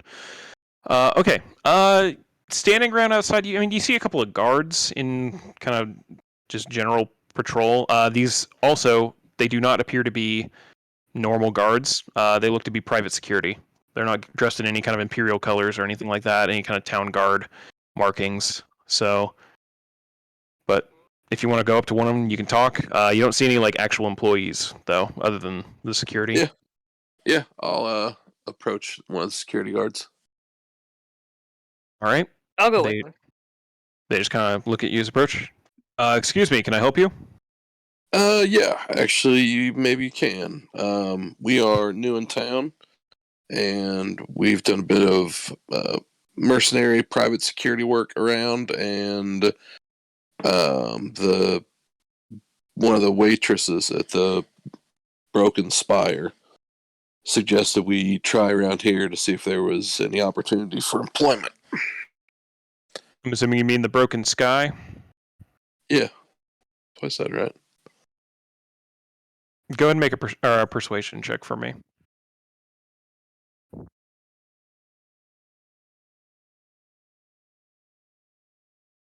They just kind of eye you over.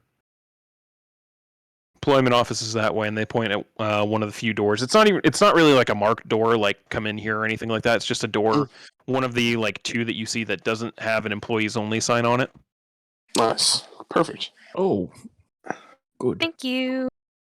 Thank you, gents. That was easy. Just take tips. Yeah. Oh, I get so surly about it, but seem real huffy. Prefer will take their jobs. Oh, we could kill her if you think that would be a good idea. Oh, no. no. Oh, you Save tell me that one. when. You tell me when. Will do. Oh, okay.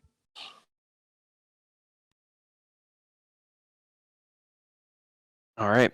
You go into the main building, and there is kind of a counter. It's not like, again, it's like I'm trying to treat this as like a UPS shipping center. It's not like if you go into one, like there's not really like a you go here and you ask for help or anything like that. There's just kind of a dude at a desk, going over some logs.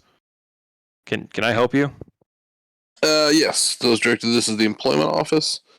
We are new in town and looking for work, and someone suggested we come here.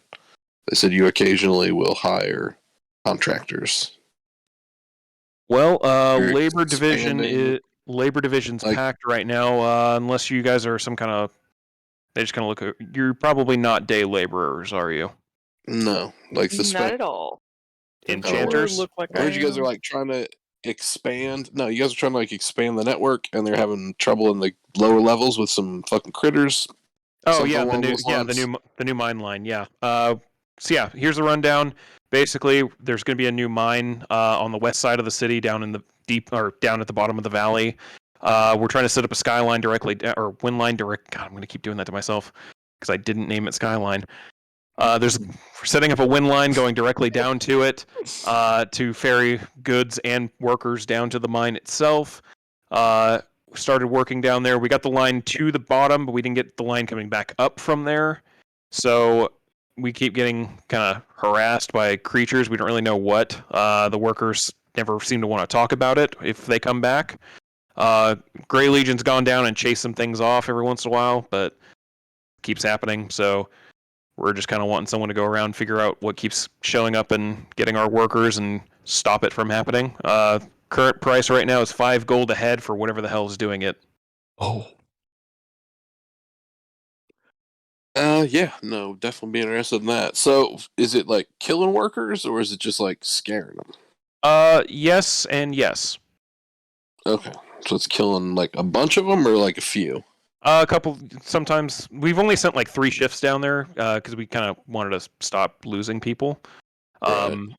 Of the 3 shifts, we lost like 2 or 3 every shift. The rest that came back didn't see what it was. They just heard noises and saw people not coming back, so they said, "Fuck it, we're out." Okay, Which- just like snatching them out of like the jungle or the woods.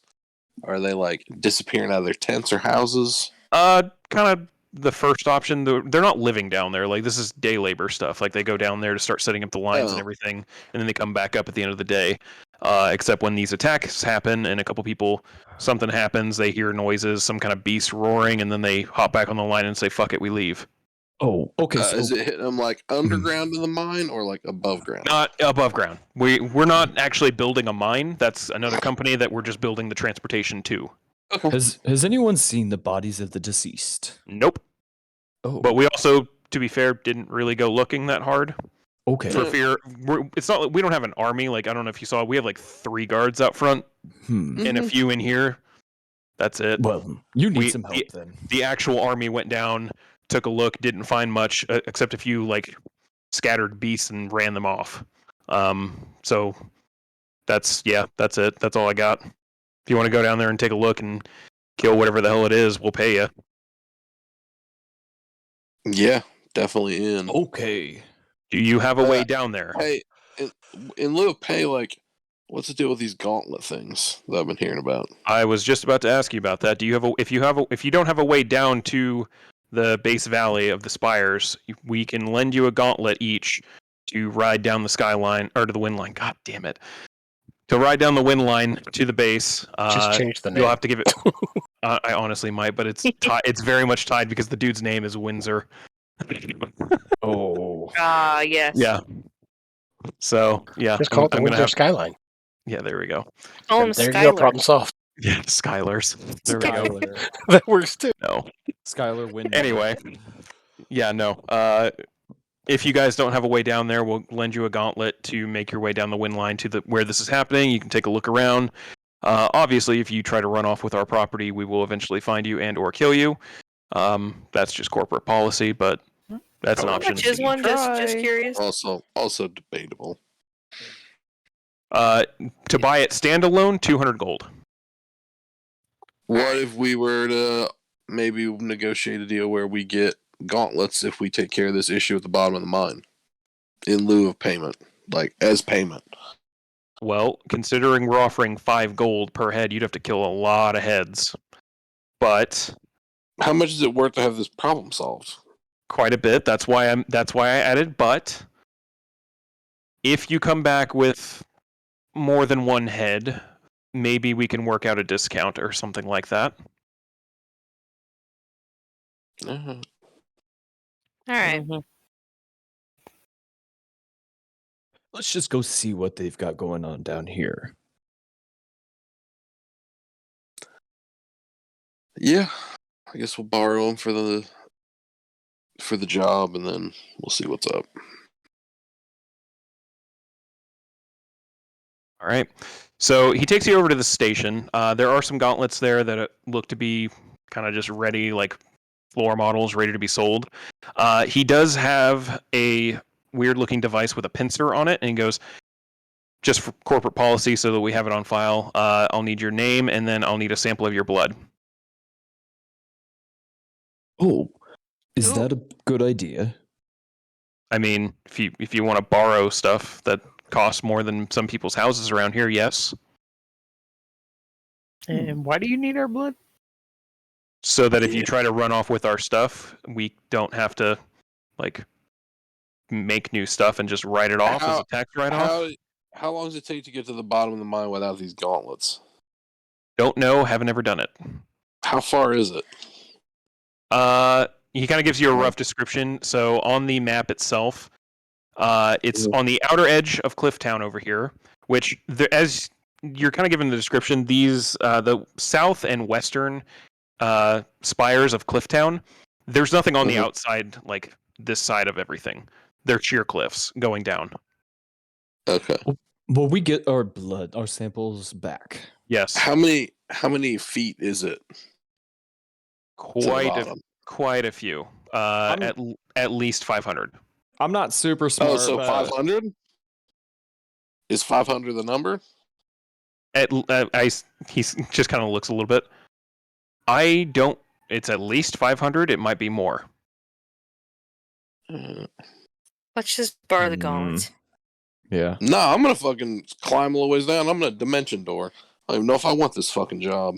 I want my blood to borrow their shit to solve their problem. The fucking nerve of these people. The blood is very weird. It's a very strange thing. It's so that we can give it to a bounty hunter to track you down in case you're trying to run off with our shit. But okay. Yeah, they're not like just gonna keep it indefinitely, are you? Again, no, and again, we destroy it if once the gauntlets are brought back. This is more as just like a we'll find you if you run off with it type deal. Yeah, I mean, I'm Sounds cool with it. I want reasonable one to of those me. gauntlets. Nope, I'll be dimension dooring down. Thank you very much. That's your prerogative. I'll do the blood thing because I'm not afraid of anybody coming after me.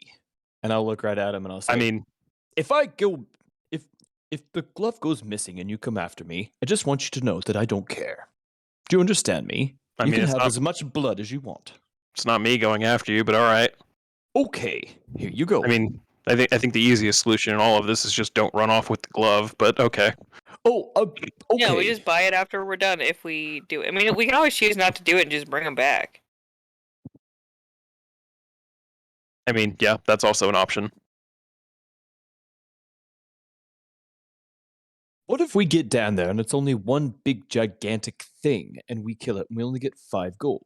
If it's very, very big, then there will probably be more than 5 gold. We're not expecting we don't really know what we're expecting. Actually, that's why we set it static prices that. But it can be negotiated depending on what the thing is. Like if you go down there and have to kill a dragon or something, obviously you're not going to get 5 gold for a dragon head. You're going to get a shit ton more than that. But Oh, there's a dragon down there. What kind? no. Again, What's its name? Don't know. Don't know what it is. Does it Might have not even be a dragon. That was a hypothetical. He literally looks at anyone of you like, please tell me he's not the person I have to make this final deal with. Dragons are very dangerous. And I will not go down there for only 5 gold. It's not a dragon. Oh. We don't know what it is. He said if hypothetically if it were to be something like a dragon or something. Oh. So that he didn't say dragon. He was just using that as a point of reference. So no worries. Okay. I get it now. Well, It'd be very unfortunate if it was a dragon. Yes, it would, but if that's what it takes, then that's what it takes. Here, I'll give you some of my blood to get this show on the road. Okay, so is Finn the only one objecting to this? Dude, Finn already wandered off. Like, is he? I'm trying to find the edge to see the bottom. I'm 50-50 tempted to just buy one, just to do it. If you have the money, you could do it. I think I'd Rex rather get would. a discount. Oh, I could buy one. I could buy 2 of them. And that's the I fucking could buy 5. the audacity of these people. Hire Yeah. us to clean up I could their buy so fucking many. mess. Yeah, I'm not Taylor, gonna buy you one have- us though, on the in fucking case we get a goddamn- discount. Taylor has to have more gold than anyone. I don't think I've seen you buy shit. I don't. He I have doesn't. 1173. Oh, here, I let's save my go. money. Yeah, but Come I will on. not buy one right now in case we get a discount. So I will gladly hand over a little bit of blood. All right. Takes down your names, takes down a small sample of blood, puts it all into a sealed box, which immediately goes into a safe. Again, it's not like we use this. This is literally just a worst case scenario thing. But yeah, so goes through the walkthrough of how to equip the gauntlet. Essentially, you stick your arm into it, and when you grip down, it does activate what looks to be a small hook or like latch system up at the top. You're not entirely sure how it's supposed to work, but he tells you basically just connect that, put it near the wind line itself while holding it down, and using magic, it'll connect itself to it, and essentially you can then use your will to direct where you want to go. So if you want to go to a certain spot on one of the mountains that you can see or you know of, it'll take you as close as it can get on that wind line to that point.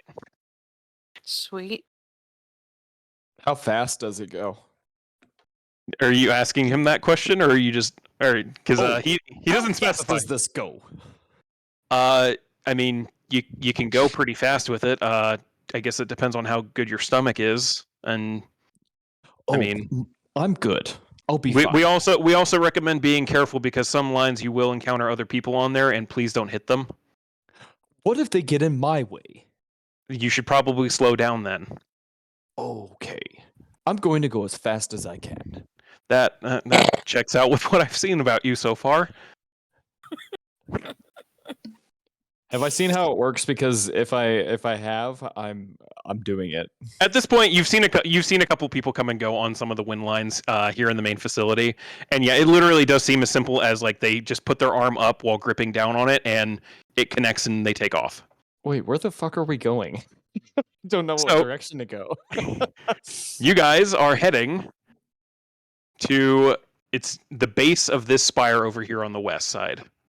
Which, again, he didn't know the exact details of how far down it is. The line that is currently installed there just goes down to the base. It does not, like, normally it would have another line that takes you right back up, like, going the opposite side, so it would circle around to Old Ward. So right now it's kind of just like a one-way line that is being used as a two-way line, if that makes sense. Like, it's essentially a railroad track that stops there, and you can turn around and go back because there's no one else. Yeah. So basically, they have two one-way roads, but right now they only have one installed. Yeah, and it doesn't circle around the way or from what they've described. It'll normally circle all the way around that spire over back into the old ward. So this, like, down here at the base, will essentially be like a bus stop almost. But that part also hasn't been installed. So. But yeah, so some of you have access to this system. If you choose to use it right now, you are more than welcome to. Okay, I do. What? Okay, yeah, you grip, you connect. I'm gonna have all four of you that are doing it. You know what? Hold on. What level druid are you, Tyler? 7. Okay, so you do not have access to flying creatures yet, so you're not used to that. Not yet. All four of you, go ahead and roll Constitution saving throws as you are whisked away down this magical sky or wind line. Oh God! Holding on by holding one arm on there. Oh, group, stop it! Okay. I was going to wait for everybody else to clear a path once they get down, and I want to see just how fast I can go. Now, without running into the end, of course, but like just to see just how fast I can go. Okay. The two half elves and, oddly enough, the Leonin. All of you kind of get the hang of it pretty simply. It takes a little bit getting used to because it's almost like a roller coaster that you're only attached to by your arm. But it's a very secure grip on your arm. Yeah, but it's super secure. That's the thing. Like you tug on it every once in a while, like while you're going along this and some of the slower parts, and there's no budge. It's basically the magic is keeping your hand in the gauntlet, and it will not let go. Essentially, yeah, and it's also keeping the gauntlet attached to that line, and it also will not let go. So you are bolted into this thing. So even though you kind of expected there to be a lot of like wear on your arm as you're going along this, because you're basically dangling one-handed from it. There's a place on the gauntlet to grip with your other, but that's still uncomfortable. There isn't that feeling though.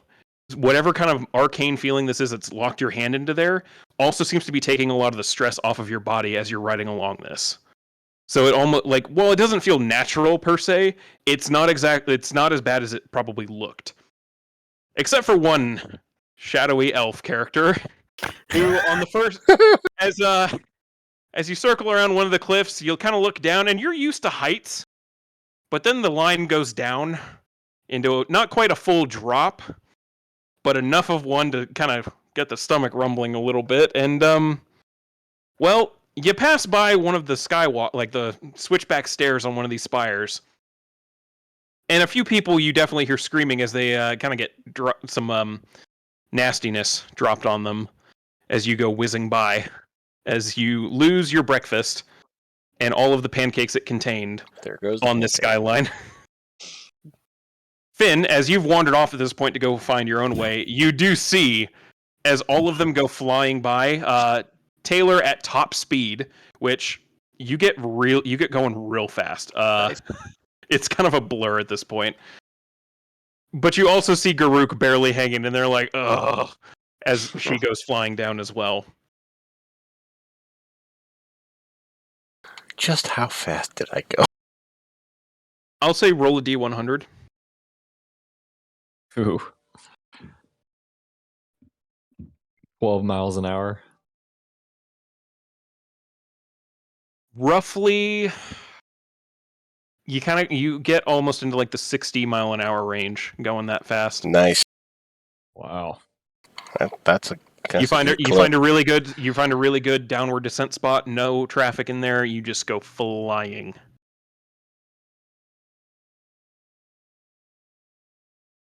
So with that, that's fun.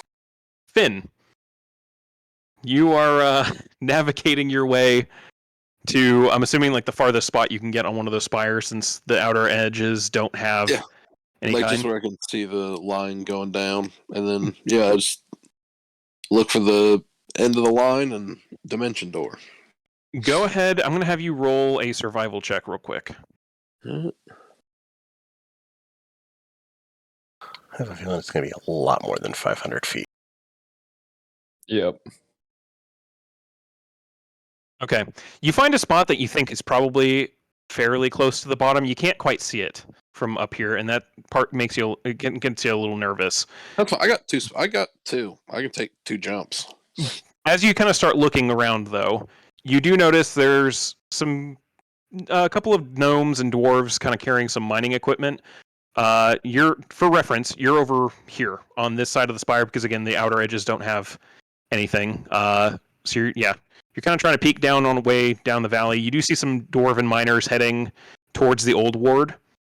As you kind of just thinking about it a little bit, you kind of look over and you see there's probably, it looks like they're all heading over this way, down between that spire and the last spire in the old ward.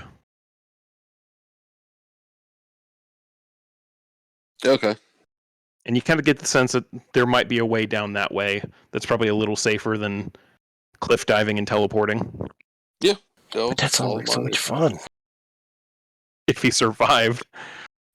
True. Yeah. You start following them, and easily enough, it doesn't get you quite to the very bottom of it, but it does get you to some of the lower mines in that spire itself. And from there, you're able to find a spot where you can't see exactly where that line terminates yet, but you can kind of see where it goes into some of the tree cover down in the valley. And it's within 500 feet now. I'll dimension door down.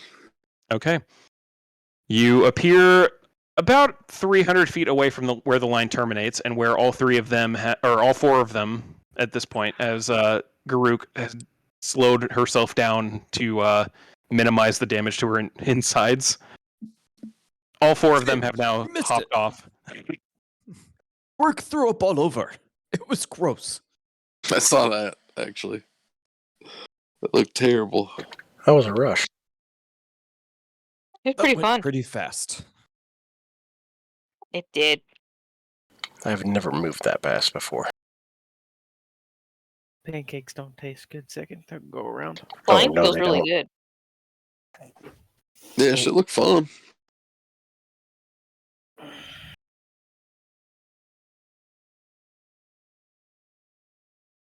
I'll so you all right? You all right, group? You still need a minute? I'll hand Garuk it's like a root vegetable, like a beet from my pack. Here's a beet for breakfast. No, thank you. You should eat it, Garuk. You just threw up. You're not going to be any good to us if you threw up all your breakfast. I'm good. Have a few sips of water first. That might help calm things down. Get that taste out of your mouth. At the very least. You stink. And you don't smell too good yourself either. You smell like vomit. And you smell like a giant furball. I do. I mean, I'm sure none of us smell great. I mean, none of you did mention taking baths at the end, so. Well, we're going to get dirty anyway. Group, you feel okay? Yes, I feel fine. Okay. Then let's go. All right. You start, there's kind of a clear path, like where the line terminates. There is a path where it looks like you see some building equipment, some construction materials, things like that, that does appear abandoned. You also do see pretty obviously a whole bunch of tracks leading away from that path and heading back towards where the line where you're currently at. What would you like to do?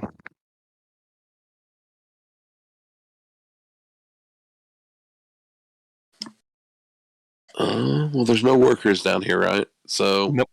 Go ahead and roll a perception check.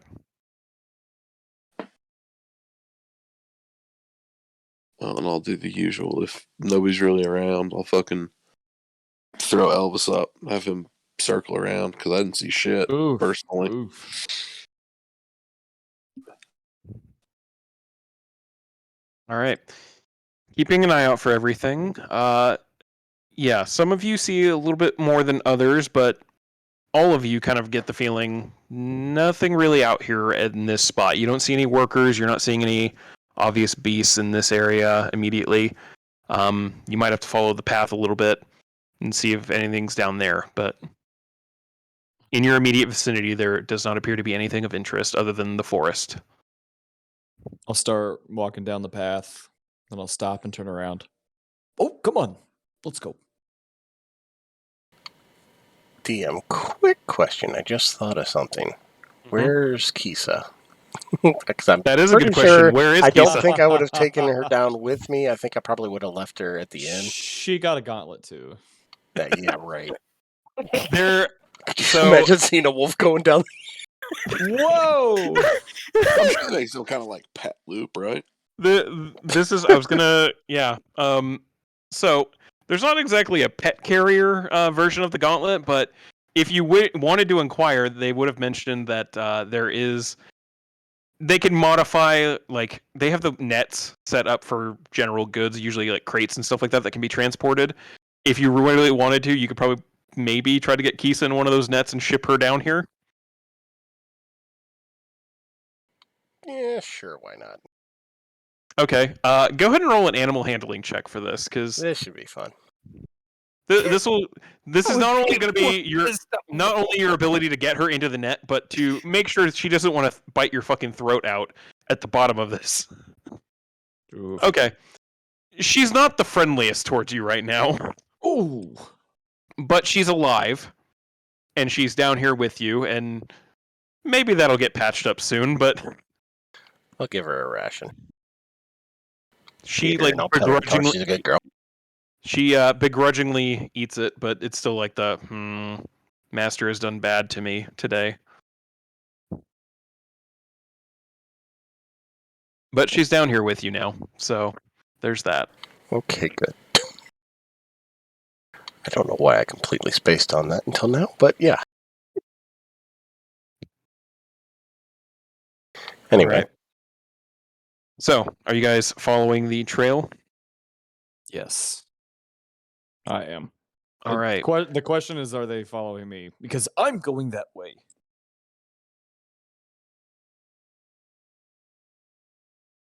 Yeah.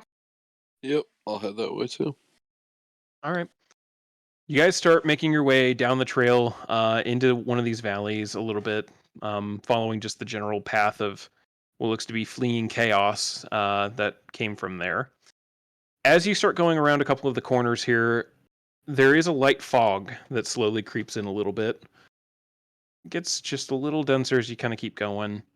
It's not fully messing with your visibility, but there is just enough that it's kind of hard to make out things in the extreme distance. You guys can really only see about 30 feet in front of you at the moment. How high up does the fog go? You do have Elvis check, and it's a pretty thick fog. It goes up about 50, 60 feet. He can get above it, but realistically, there's not a lot at that height. Yeah. Above it is high up. Yeah. And we're ascending the path, correct? Just to make sure. You are following the path. You're currently at the bottom of this valley, where this skyline to this new mine was being built. Goddamn, skyline. Wind line was being built, whatever. You get what I'm saying. This is where it's supposed to be built, because there's going to be a new mine built in this area pretty soon. But it looks like this is the path where it's supposed to be constructed, and it's currently obviously stopped due to whatever this is. Okay. So, as you guys are continuing along the path, you do see, Finn sees it first, at the edge of that 30 feet range with the fog, what looks to be a humanoid shape. A not moving humanoid shape. And as the rest of you kind of come into range, you all eventually see it too. At the 30-foot range, can't really make any distant or details other than just vague humanoid shape from behind. Also, since it's foggy, Elvis would be like on my shoulder. Okay. So once it got like that thick, I wouldn't have him flying around since there's really no point. Okay. Alright, so body in the path? Is it like in the middle of the path? It's a little off to the side. Upright, standing upright. Yeah, it's standing, right? Mm-hmm. Oh. Oh. What's that? You get closer. Yeah. Oh, hello. No response as you continue moving closer. Oh, yes. I will get closer. I'll get within 20 feet. Hello. Still you will no look at me response. now. You will look at me right now. You're making me angry. Still no response. I'm going to use Awakened Mind to say hello in the mind of this thing. You feel anytime you use this ability, you usually feel like connection established before you do it and you say something. There's nothing. You don't feel any kind of connection. It's like you're talking to an inanimate object. I don't think that's a body. Or it's a body, but there's not a person in that body. Oh, what do you mean? Dead. I mean, like, that thing has no mind. Oh, okay. I will get within 10 feet of it. Okay. At that range, you're able to see a few more details. Primarily, everything on this person, including their clothing, is currently the same color as the rock nearby.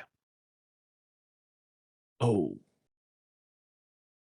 But it's it's still clothing, just like is it? It almost looks like they're a statue. From behind. From behind, it's almost like you're looking at another statue like you were in the square. Oh, it's a statue just like in the square. I'm quite sure of it. Come. I'll get within 5 feet. Okay. You're still on the other side of it, facing the back of it, and yeah, it still looks like a statue from behind. Yeah, I walk to the side. Okay, you're able to see the face in profile, and that is a face almost like pure terror on that face. Oh, this statue was extremely scared when they carved it. I'm gonna walk up over in front of it and look over it. Mm-hmm. Go ahead and roll a medicine check for me. Okay. Oh, what are you doing? Yeah, I'd be doing the same, honestly. I don't think this was carved. Oh, but either both of you roll one, or one of you roll with advantage. Your call. All right, that works. Both of you are able to pretty quickly tell. Yeah, that ain't a statue. Do I know of any like natural thing that can do this? Oh, there's a number of natural things. The first one. Yeah. There's at least one that both come to your mind and both know that it technically is a mountain creature. Do they used to be a person? Yeah, they used to be a person. Oh, what does that mean? Something. I mean, something did that to him. There are creatures out here that can do that. If I'm correct, I would say basilisk. Is that the correct name of the animal I'm thinking of? Yeah. That is the animal both of you were thinking of. Basilisks are mountain creatures that would have this ability. Then I would mention that it's a basilisk, probably. I have mentioned before that I hate the woods. What is that? Hate it. A basilisk is it's a beast that has the ability to turn people to stone, as you can see. Well, they're a little lizardy. You I can't am very look at good them. at doing. I can't do anything if I'm turned to stone. That scares Nobody me. can. I can't help you. That's why they're incredibly dangerous. Oh, then we should go back to that town and tell that man what's going on down here. I don't know how many of them there are going to be. They just walk in front of you and then they turn to stone? Finn, with your passive perception, you would notice about you guys as you were coming. Are you up with the statue now at this point with the rest of them? Yeah. Okay. About 20 feet down the path, as you've been going through this valley, like there's some ridges up to each side. You can't really see again past that 30 feet range with the fog, but you're aware that there are ridges up there. 20 feet down the path from you, you hear a couple of rocks come down falling from that ridge and landing on the path.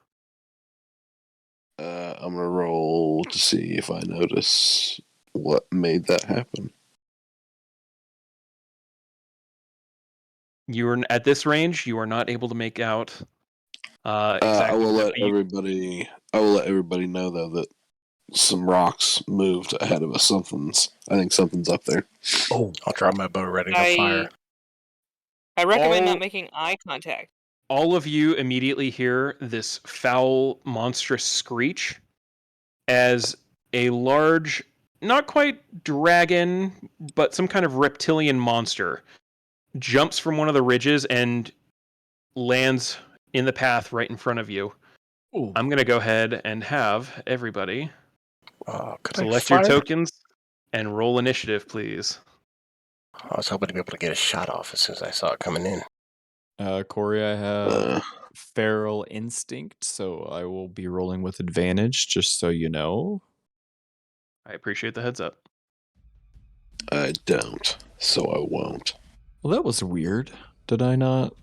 I have my advantage thing clicked, but it didn't roll twice. Wow. That is fucking terrible. The worst is it didn't even move you. Like Nope. an order. Nope. You Not went even from close. last to not quite as last. Yep. You went from last to still last. I was just like, oh yeah, baby, don't worry whenever I roll with advantage and get a 20. So between you and Tyler, which one of you has the higher dex? Dex is I have 18. a 14. 15. All right. Tez is going to go ahead of Tyler. So, I mean, 1 point higher in the initiative order. That's something. It's okay. You get him, Taz. It'll be fine.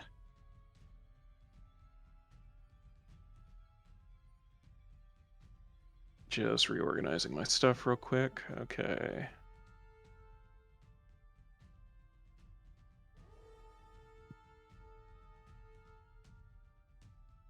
All right. So, top of the round. For the record, I know you were trying to get a surprise shot off, Taylor, but the rocks falling was from it jumping to land in the path in front of you. Makes sense. So it was already falling by the time you would have drawn bow. As it lands in front of you, screeching, the first question I have to ask, are you going to look at it? I'm going to look in its general direction. But knowing what those things can do, I would not be looking at its face. Okay. I'm looking at the ground in front of it. All right. Go ahead, and what would you like to do? Well, I'm going to Hunter's Mark. Oop, wait, no, not yet. I'm going to cast Hunter's Mark on it. I forgot how. Okay. It's been so long since I've played, I can't remember how to do it. I know. Gotta shake off the cobwebs here. Yeah, seriously. So I'm going to cast Hunter's Mark, and I'm going to shoot. Okay, go ahead and roll at disadvantage, as you are not taking a direct look at this to make the shot. All right, and I should probably point out, if you guys want to reorder your group real quick, I always just drop you in like basically a straight line. Feel free to do that. Well, where was the statue? Because I would have been right next to it. So statue would be like right there in front of you, immediately like off the side of the path. Oh, yeah, I would have been. Yeah, then I would have been right there. So yeah, feel free to reorganize as you see fit. Well, I probably would have been over here, but for the combat, I would have moved over here. Okay. All right. So first shot, as you go to draw the bowstring, you try to let loose, and you feel a slight cracking in your own bow as the shot goes wide, and you get the sense that your bow's probably not feeling too hot right now either. Then, it's still usable, but not great. Second shot, you manage to land it roughly on target. You hear a dink as it hits some hardened scales on the basilisk's hide and does no damage. Damn it. All right. Any movement? Anything? I'm just gonna move back here a little bit and just keep my gaze down. I'll tell Kisa to just stay over here and look away for now. Okay. Don't want Kisa in this fight. Fair Too enough. risky. Garuk, it is your turn. Are you looking directly at it? No. Okay. What would you like to do? I'm gonna use stealth. You're gonna hide? Yes. All right. So bonus action hide. Go ahead and roll a stealth check. And I'm assuming you're moving somewhere. So where would you like to move? Because you're not exactly. Yeah. Okay. There's some kind of light cover over in this direction. If you wanted to move over there. Okay. Okay. You feel fairly hidden where you are right now. You still have your action. I will try to shoot a short bow arrow at it. Okay. Go ahead and fire your shot at disadvantage. As you are still trying to avoid looking directly at this creature.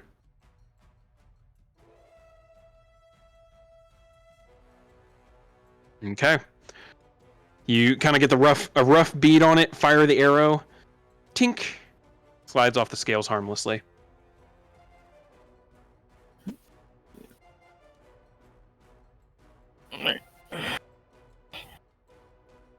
I'm just going to stay put. Okay. It is the Basilisk's turn. So, screaming at your party as you begin to scatter and assume battle formation, it is going to run up and seeing a large, slightly scary-looking figure with an impressive metal implement in front of it. It's going to immediately run up there. It is going to use Petrifying Gaze on you, Tez. Oh. I need you to go ahead and roll a Constitution saving throw. Mm-hmm. Don't fuck with me. Oh, shit. I had advantage toggled still. My bad. That's all right. Both. Yeah, it succeeds. So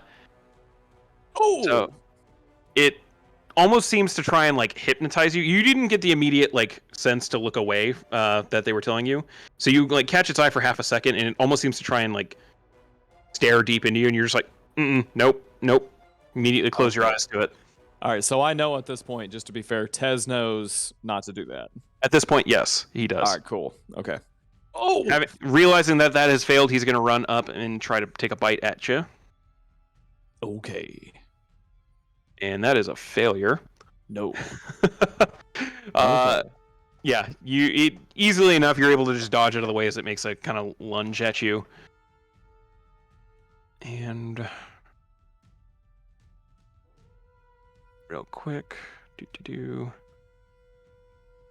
those of you with a higher passive perception, you do hear as the screams or the roar from this basilisk dies down. You do hear what sounds to be some more skittering farther up the ridge above you. You are not sure where exactly. Finn, it is your turn. Are you looking directly at it? I'm assuming somebody yelled to not. Well, I yelled not to, yeah. We were talking about it right before it came in, so yeah. Everybody would be so, aware not to look at them. As long as it came up, because I wouldn't know shit about basilisks. Yes, as long as that came up in conversation. Yeah, yes. I said it as we were expecting company. Well, then I will cast Hex on it. Okay. And I will give it... I don't remember how that works, so hang on just a second.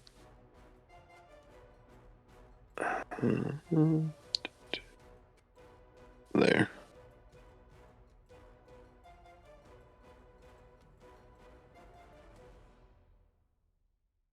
Concentration.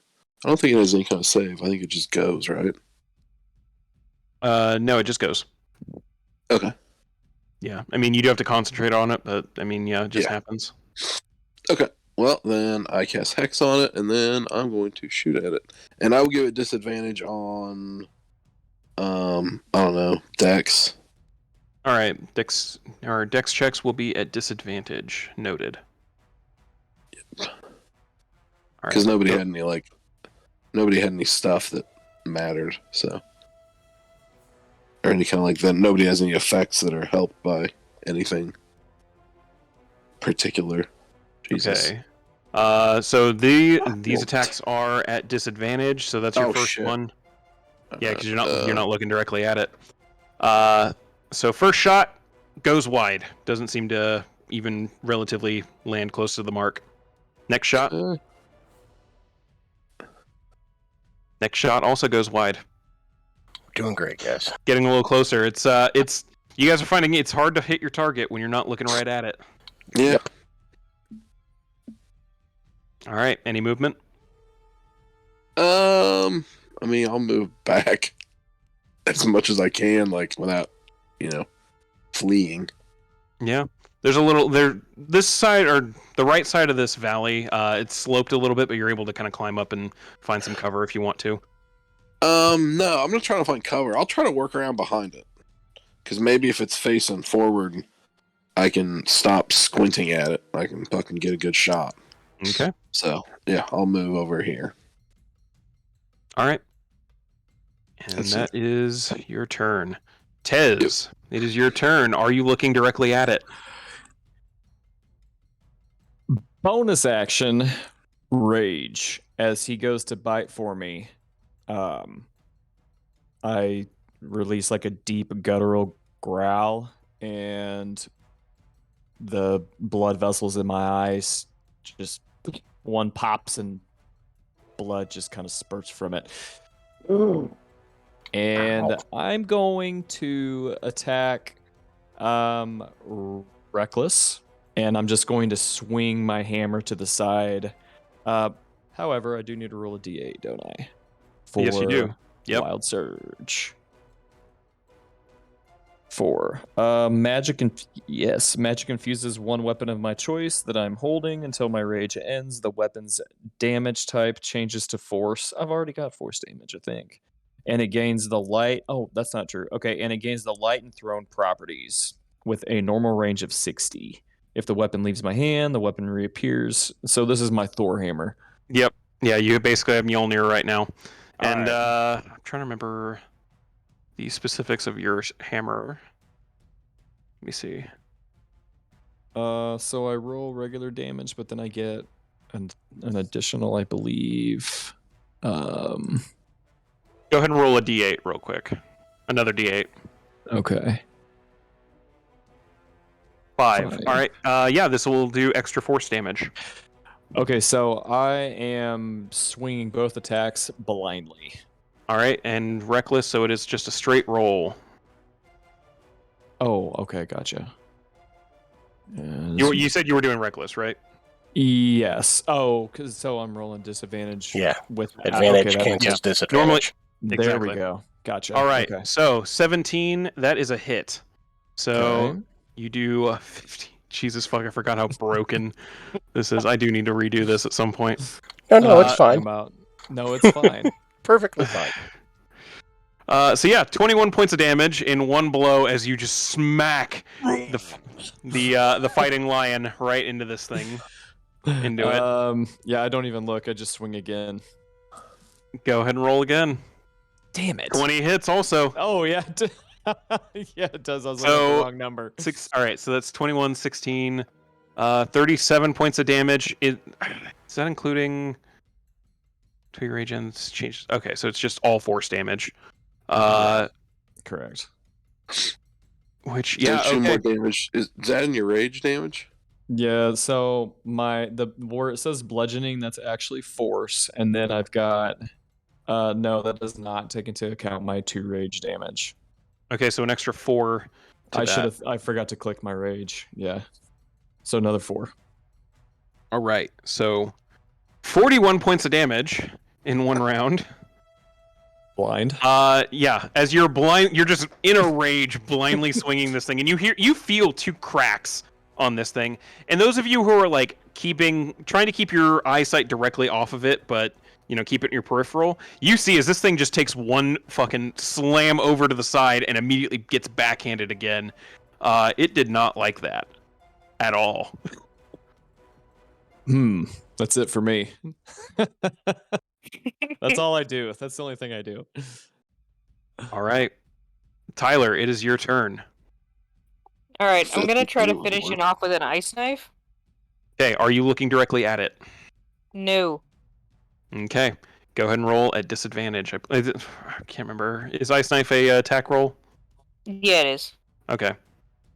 Oh. Wow. Well, 25 hits. Go ahead and roll damage for that.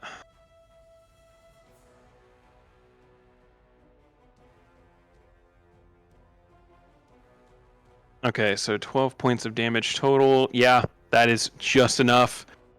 Nice. You just trying to keep your eyes off of it, form the blade, throw it like a throwing knife, just like you've seen your brother and father do in practices before. And all of you, kind of in the peripheral, are able to see as this blade of ice slams into the head of this beast, and it just goes down limp, as it has been completely slain. Ooh. Well, that wasn't too bad. Ooh. Who's to say he's alone? Wipe Keep the your guard blood up. wipe the blood from my eye. Was that it? Let's cut its head off. If I see another one coming, I'm going to shoot it. I'll just start chopping its head off. We're still in initiative order. Oh shit, we are. Yeah, there was others. Oh, there is. Tyler, do you have any movement or anything else you'd like to do on your turn? Yeah, I'm just moving over here. Okay. Now, as players, we know there's others, but we haven't seen them yet. One of us has heard them, I think, though. Tez has no idea. Those of you who have higher perception did hear something. And Yeah, I think I heard him. here at the top of the round, you So I said hear keep your yet guard another roar as Oh. another one of these beasts leaps into the path from above. But I think that's Taylor that's there in the back left. Yeah. Okay. You hear the weirdest sound. You start hearing this song. This melody coming from somewhere above you. I need you to roll a wisdom saving throw. Woof. Wait, Can't be this is a good. normal, not disadvantage, right? Yes, this will be a normal. Okay, I'm just making sure it takes time. 18. You kind of shrug it off a little bit. You're just like, that's nice, but I don't know what that is. And you hear this like, as from about 30 feet above you, you see a flying, small humanoid-ish creature with wings for hands, flapping above you a little bit. Okay. Let's get them officially in the initiative order because I'm treating that as a lair action.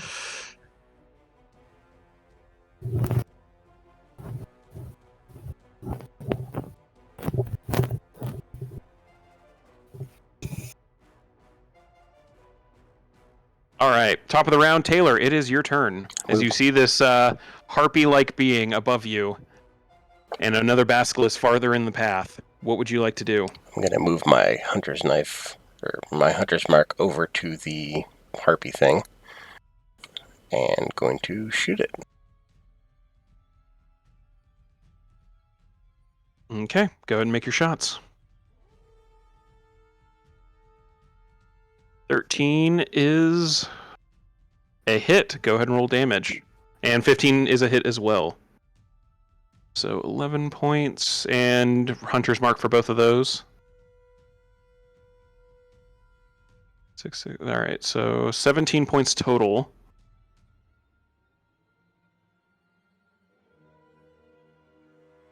As 2 arrows immediately slam into this flying creature, and you just hear "Ah!" as it keeps flapping above you. I'd let everybody else know. We got incoming up on the mountain, up on the hill. Ooh. Because I probably didn't even see the basilisk yet, so. You heard it. You definitely heard it. You haven't seen it, and you weren't looking at its general direction, which is why you didn't have to roll a save.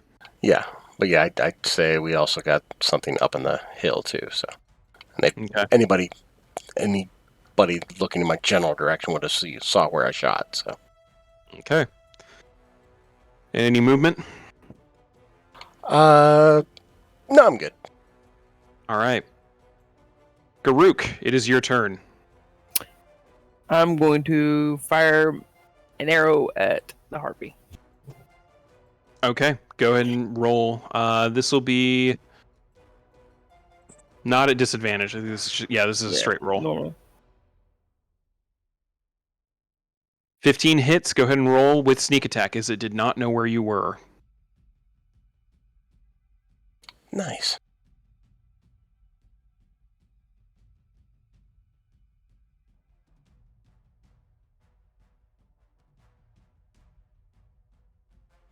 All right, so there's 11 points of sneak attack damage.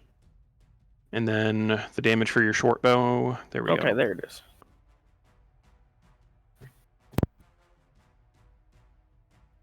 All right, so 29. Yeah, with that, an arrow and another arrow from a shorter distance slams into the harpy. And Taylor, a couple seconds after you call out that there was something up there, you watch as a limp, slightly female, bird-like form slams into the ground right next to you.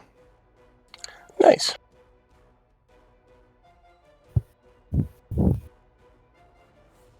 All right, Garuk, any movement, anything? Nope. Okay. It is the Basilisk's turn. This Basilisk is going to look around, seeing its dead comrade. And, I mean, Tez, you're standing right over it. Oh. It's going to run up and immediately try to force you to stare into its eyes again. I'm going to need you to roll a Constitution saving throw, but you've been avoiding your eyes with every one of these, so roll it at advantage. That'll do. Nice. Boom. Easy enough. You see this one coming for you, you're just like, nope, nope, nope. Why don't look at that thing? Gonna run up right next to its brother over here and try to take a bite at you as well. Okay. 24 to hit. Kinda. 9 points of piercing and 7 points of poison. So the piercing gets reduced by half. So 11 points total. Okay. Alright. Alright. Finn and Garuk. Up above you on this ridge, farther up, you hear the skittering of more rocks. But you do not see what may be causing that at this time. Fuck. Shit. Finn, it is now your turn. Well, I'll make sure everybody knows that I still hear more stuff around us. And then I guess I will just, stay where I'm at and shoot at this thing. All right. Are you looking directly at it? Oof. No, I'm not trying to turn into a fucking statue. So, Roll I'll at roll a disadvantage. disadvantage, definitely. Alright. I'm assuming you also wanted to move your hex, since Yes, Okay. that's my bonus action to do that. all right. So that is hexed. I clicked it. I thought. Hold on.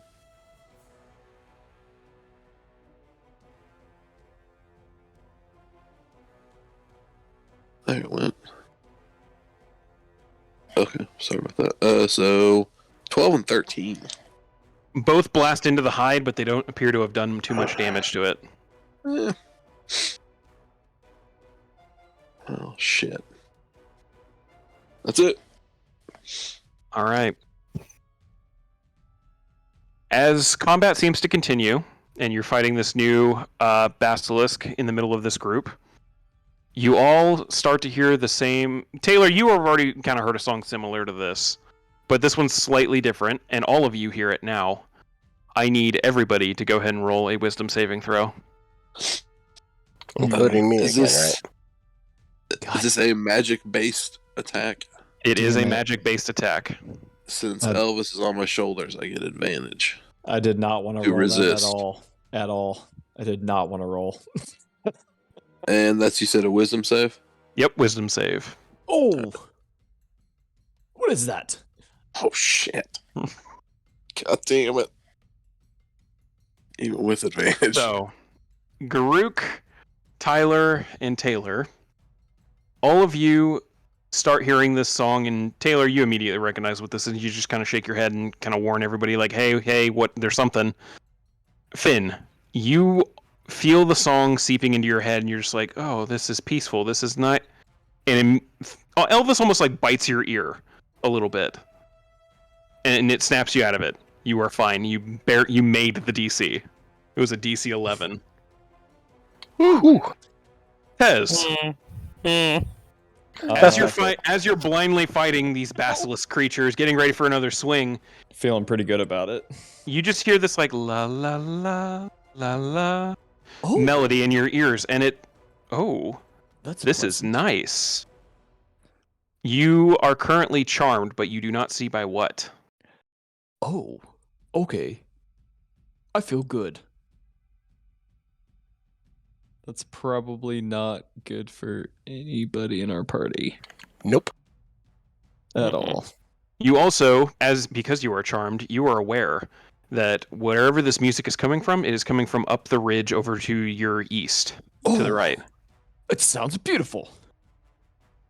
It is now your turn. Yes. And as you are charmed, you feel pretty strongly compelled to start going and finding whatever beautiful creature is making this song. Yes. Do I move that way? You do. Okay. In this direction. Direct due east. You hear it somewhere up that ridge a ways, making that music. I'm at I'll move 5, it 10, towards 15, 20, 25, 30, 35, 40, 45. I have 45 feet right. of movement. Before we get that farther up, you do take an attack of opportunity from the basilisk. Okay. 24 to hit. Again, yeah, it hits. 4 points of piercing damage, 10 points of poison. Okay, 14. As you begin the slow climb, you kind of get nipped in the back of the heel, and you're just like, but the music, man, this music. Oh, it was worth it. You start climbing up this ridge, and you break a little bit more of the fog cover as you kind of peer over the edge of it, and you see... Oh! It's worth it. A beautiful harpy-like creature that appears to be singing this song to you, staring directly at you with the most beautiful of eyes and the most beautiful of voices, just serenading you. You're beautiful. And that is your turn. You did take damage, so you are still raging. That's good. Tyler, it is your turn. You watched as Tez just took a bite to the leg and ran the hell up that mountain. You do not see what he sees, but you notice he seems a little out of it. Like, what the... God damn it. Okay. Should focus her attention on this basilisk. Okay. Are you staring directly at it? No. Like, the ground in front of it. Okay. She's gonna try a moonbeam on it. Okay, go ahead and put Moonbeam in the chat. Because I think I remember what Alright. it is, but I want to make sure. Oh, it didn't link it. Hang on one sec.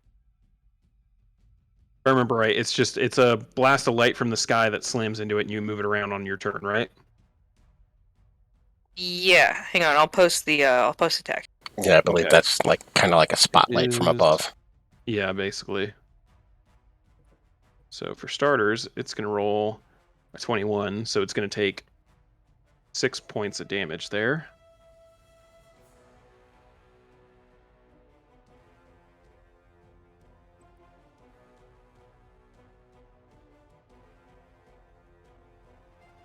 All right. 5-foot radius, 40-foot high beam. First time on his turn or starts his turn, there it is engulfed. 2d10 radiant. Okay. All right. So this blinding blast of light slams into it from the sky. You can't actually even see where the light seems to be generated from because the fog is thick enough up there that it just seems to come down from the sky. Slams into this creature, starts burning it. It doesn't seem to have burnt it too badly, but it is slightly damaged now. Alright, I'm gonna move a bit.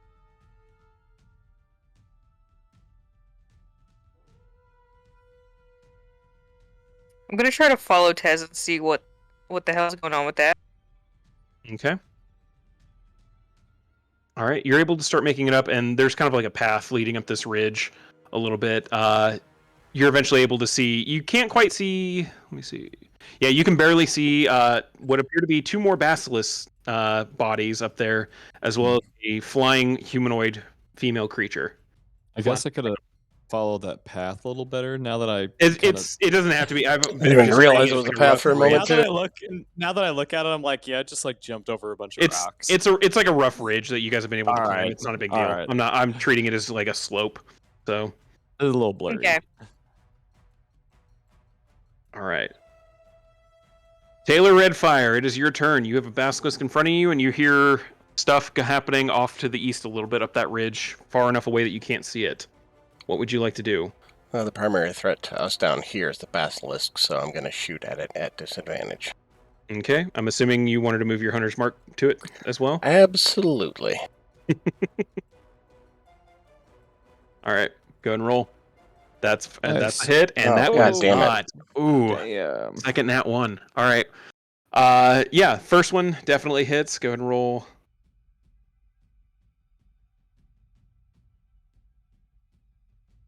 Okay, 13 points of damage. As one arrow sinks pretty deeply into its hide. The other one kind of, as you go and fire another arrow, and this one, it skitters off the scales, but you feel like your bow is not feeling great right now, as it's not a, now that you've pointed out, it is not a magical bow, and it seems to be taking the duress of this fight a little bit. Yeah, just a little bit. All right.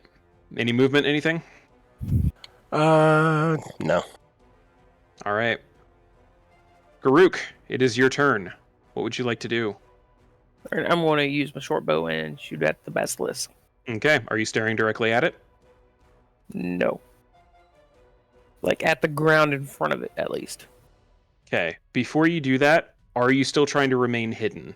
Yes. Okay, roll another stealth check, because at this point, this basilisk did watch you fire, so it has a rough idea where you're coming, like you're shooting from.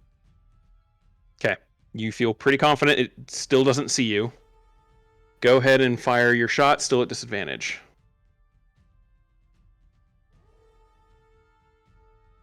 Another arrow skitters off the scales. It doesn't seem to have noticed where it came from, though, oddly enough.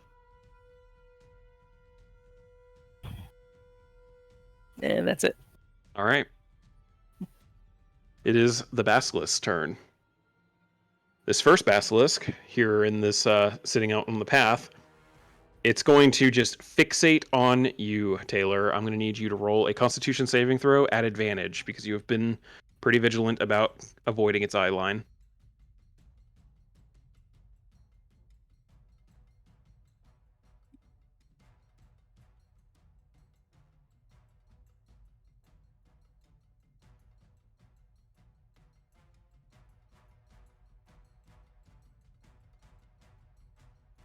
The roll's coming through, or? I haven't gotten one.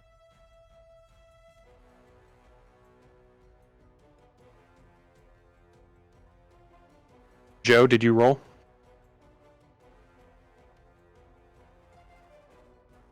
Uh-oh. Con saves? Where'd Joe go? Uh-oh. Joe's got to roll con save at advantage, but I'm not hearing him. Wait, me? Sorry. There we go. Sorry, unannounced AFK real quick. What is it? Con and advantage? Yep, the basilisk is trying to catch your eye and stare directly into your soul, but you're trying to avoid that.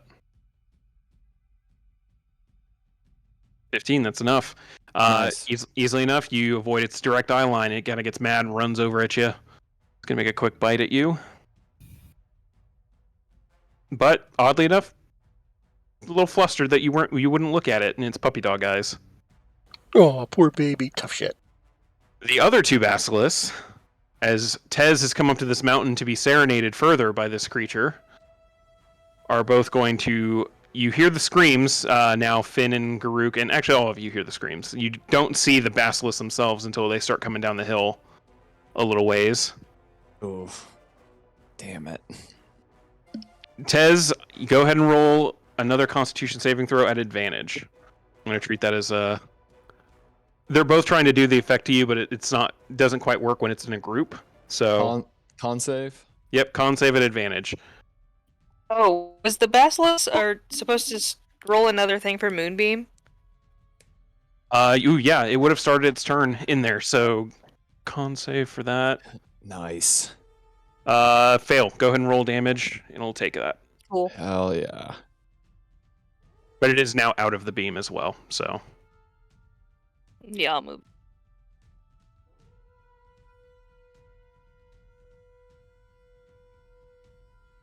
eight points of damage. All right. Gets a little singed on its way to your brother. Tez, yeah, you only have eyes for this harpy being up here, still flapping and serenading you. As these things try to get your attention to stare right at you, you're just like, nope, out of my way, lizard freak.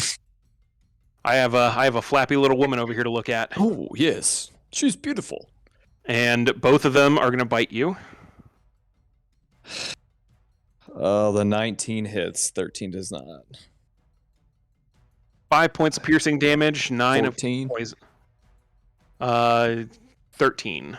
Or 13. Oh, no, okay. 14, yeah, 14. Yeah, God, it's 14. I can't math. Okay. Oof. Numbers Okay. are hard. But you're still raging, so...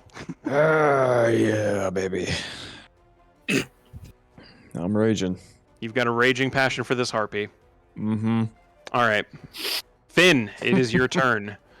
As you're now able to see the basilisks that have come down this pathway a bit to attack Tez. But I can't see the harpy, right? You cannot see the harpy, no. It's far enough up into the fog that you do not have a visibility on it. Then I will shoot at the one that I moved my hex to. And Alright. I will do it at disadvantage because I'm not looking at it. You do not have, it does not have a current eye line with you. You can go ahead and roll as normal. Sweet. As it is not, you are, it's fully, or essentially it's a cone in front of it. So, or on its peripheral. So it's not even looking in your general direction. Oh, baby. Both hit. Ooh. Nice. Oh. All right. Fucking 8 points for the first one. Got it. Math. 17. 18 for the second one. And Yeah, baby. yep, 18 points. With that, Finn, as you're noticing it's not looking at you, you have perfect shots. Both finger guns out, blast it. Both shots land directly center mass as it falls over limp and lifeless.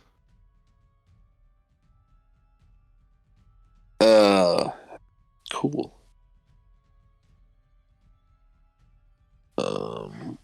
That's it. All right. Unless I can see. Can I see these other ones? You see the other two, yes.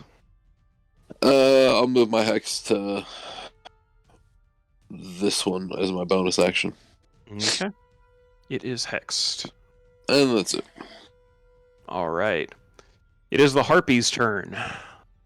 The harpy, for its bonus action, is going to keep singing to keep Tez ensorcelled here. What, Make wisdom sure- save? Let me make sure. Hold on. I've only ever had to use harpies once before, so continue singing. This fucking thing. Yeah, you have to make it. Yeah, make another wisdom save at disadvantage since you've already failed it before. Nobody else had- Disadvantage? Yep. And you were worried about the basilisks. Motherfucker. I mean- Come on, baby. Come on, baby. Nope. Oh, no. Fucking worthless. You are still charmed by it, and you are just ensorcelled by this thing's beauty and majesty and all the noises it's making. Oh, God. Does that mean I have to move closer to it? Well, it's going to move closer to you Okay. as it realizes it has you in its rapture. And it's going to go ahead and as you're just like paying attention, you're like, "Oh, this is beautiful. This noise." You notice one hand, one of the wings at the very end of them are some long, thin, sharp claws. And in the other hand, winged hand is looks to be a wooden club. And both suddenly come swinging at you. Oh, he's going clubbing. Hit and miss. You take 6 points of slashing damage from the claws, and Okay. now you can make another wisdom save at not advantage. Let me see. Yeah, you're charmed. All right, add advantage because you just took damage from it. Advantage? Yep. It's a normal save when you take damage. It's advantage if the okay. creature who charmed you is the one dealing the damage. All right, so I can save right now, and if I save, I can get rid of this shit, right? Mm-hmm. Roll good. As it slashes into you, you're just like, oh. And then immediately feel like that feeling of peace and calm from the music gone in a snap. And the rage floods you. I cry blood. Motherfucker. All right, It is your turn. I'm good now, right? It's your turn, and you are no longer charmed. Kill that harpy. I am. But you're not in a good spot. I will mention that. All right. That was the main thing it was going for. This is what I need to clarify here. I am going to kill this harpy, and I want to attack Reckless. If I attack Reckless and I'm focused on the harpy, I'm not going to have. I mean, it doesn't like open me up to the basilisks, right? That's a good point. I haven't been doing. You were attacking recklessly earlier. I just want to So if attacking recklessly, they'll attack at advantage against you later. But I haven't been doing that thank you for reminding me. However, if you focus solely on the harpy, you're looking directly at that harpy.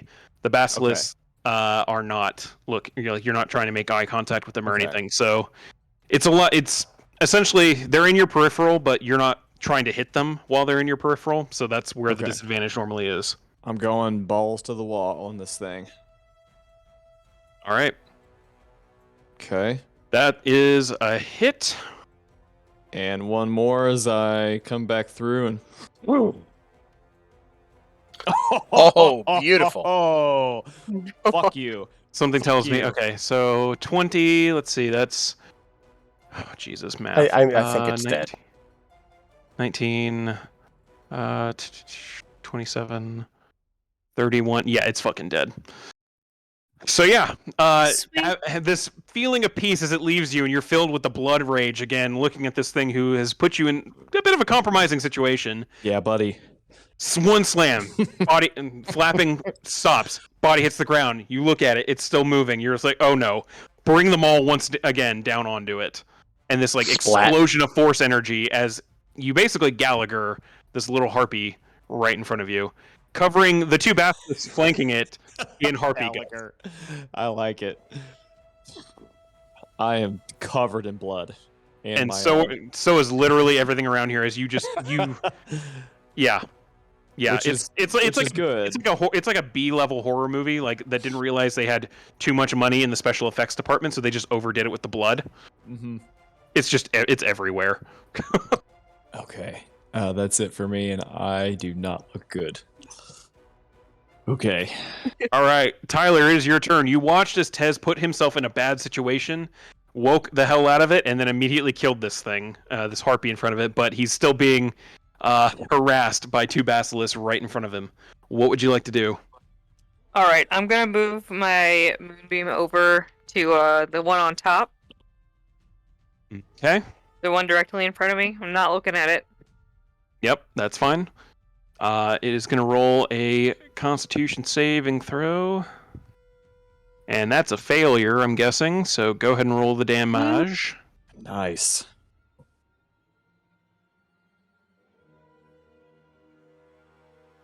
Jesus, 16 points of damage. Nice. All right. There's blast of light. Tez, you almost feel the searing heat as it passes you on the left and immediately slams into this thing, almost pushing it back with the force and heat of it as it hits. And that is, I think it's your action to move that, correct? Yeah, that's my action. Okay. Any bonus action movement?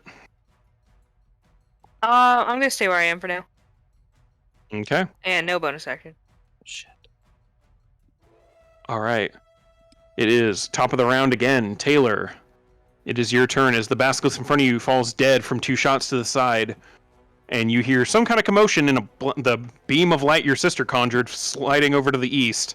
What would you like to do? I'm assuming I can't see them from here, can I? It is yep, there's a little too much fog going on over there right now. Can I move here and see if I see them? Or at least one of them? Yes, you are able to see them now. Okay, good. Move my hunter's mark to this one, and I'm going to shoot at it twice. Without looking at it, so disadvantage, of course. Yep. Dice don't fuck me again.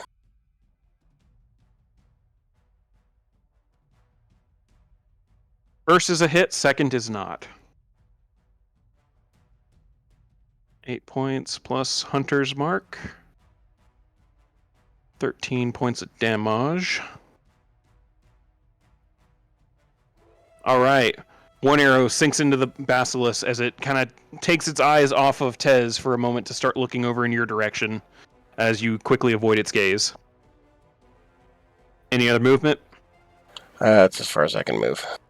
All right. Garuk, it is your turn. Are you Alright. trying to remain hidden? Yes. Go ahead and roll another stealth check. I think. Well, it he's wasn't still an stealthy. advantage, but I mean, Oh, shit. you basically Didn't just mean to do- stealthed your way back into Oakland with that score. that was with disadvantage. Yeah. So yeah, you still feel pretty fucking confident that none of these fucking lizard creatures know where the hell you are at the moment. What would you like to do? All right, I'm going to shoot an arrow at the bottom one. All right, are you looking directly at it?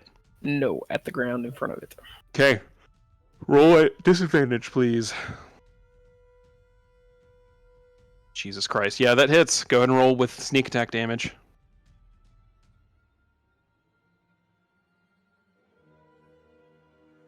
All right, 28 points of damage. Still standing. But yeah, it felt that second arrow, that's for sure. You also get the sense it might have an idea of where that arrow came from.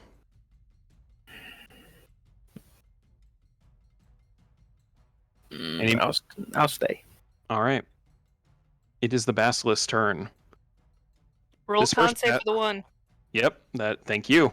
And don't forget they have advantage because he went reckless. Thank you also. I hate to say it, but I'd rather be honest. Shit, I only meant the con save first, but there we go. Fail, roll damage on that, and first, Tez, it's gonna that one up here on the top is gonna try and make you look directly at it. So roll a Constitution saving throw at advantage. 11 points of damage on that one. Thank you. Okay, that's enough. You do not feel any effects take form as it's going to go ahead and attack. It is at advantage. So I'm going to roll one more time for it. I'm assuming a 23 hits. I would say yeah. He's muted, but I'm guessing yes. I'm sorry. Yes, that hits. All right, you take 9 points of damage total. Okay.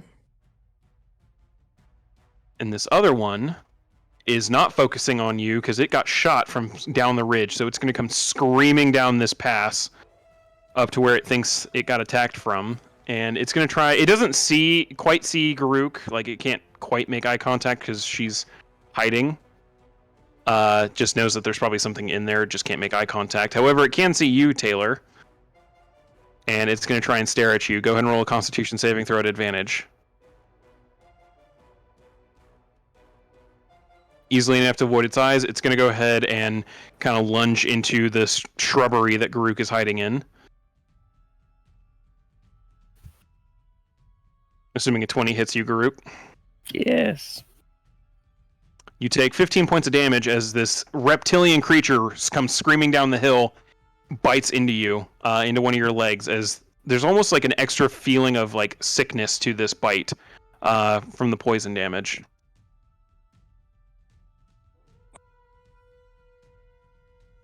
Finn, it is your turn. You are able to see both of these enemies clear as day now. Alright, well... This is the one my hex is on, so I will shoot at it. All right. But yeah, I'm not staring straight at it, so I'll go at disadvantage if needed. Yep. Yeah, I figure I'm downhill enough of it.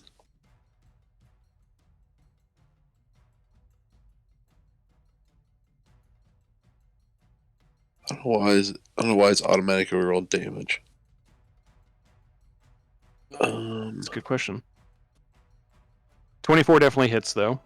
So 15 points of damage. Yeah, and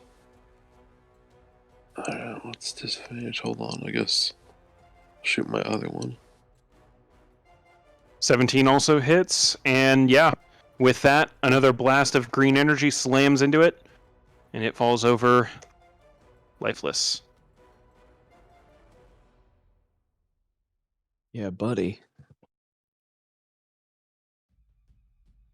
I guess I'll move it to this one with my bonus action, and I'll stay where I'm at.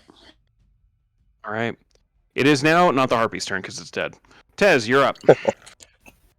I'm going to turn, and I'm going to throw my maul at this motherfucker. And I'm not looking. I'm just tossing it. Oh god. Okay, you know what? I am all here for this. Okay. I am too. Ooh. Oddly enough, 15 is its AC. And as soon That as is- as soon as it hits, don't forget, it materializes right back into my hand. More importantly, though, how do you want to do this? Oh hell! Oh well, if that's the case, I throw my hammer and I start to sprint at it, knowing that it's about to materialize back in my hand. But as soon as it hits, I'm thinking that the hammer just takes the motherfucker's head off and just bonk, falls right in front of I believe that's Taylor's feet. It is. Well, we won't have to cut that one's head off. Looking around for any more listening. Go ahead and roll a perception check for me.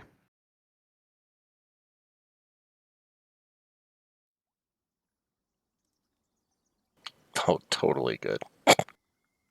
You do not immediately hear any other creatures in the vicinity. You do not hear any more falling rocks at the moment.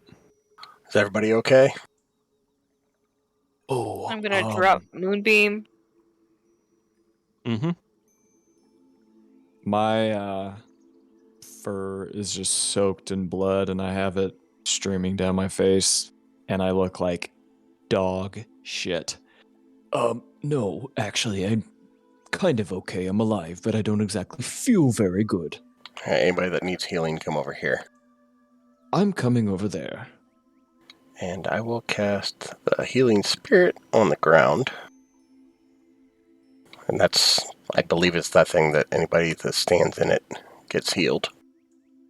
Yeah.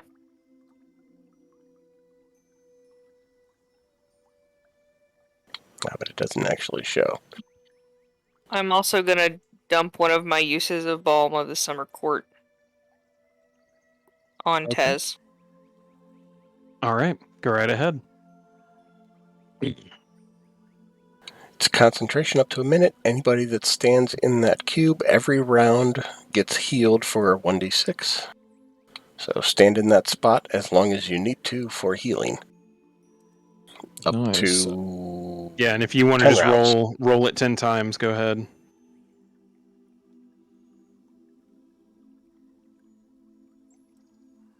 You guys and your healing shit, or you're losing me. Just tell me how much to add, because Well, whatever. Yeah.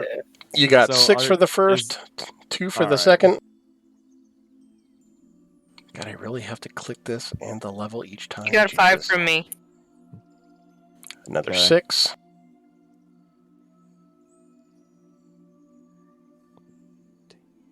And another 3. Okay. 5, 8. Another 5. Oh, feeling much better. Another 5. Okay. Another 2. Okay. Another 1. Okay. Believe it or not, I'm still not. Another There we 6. go. All right.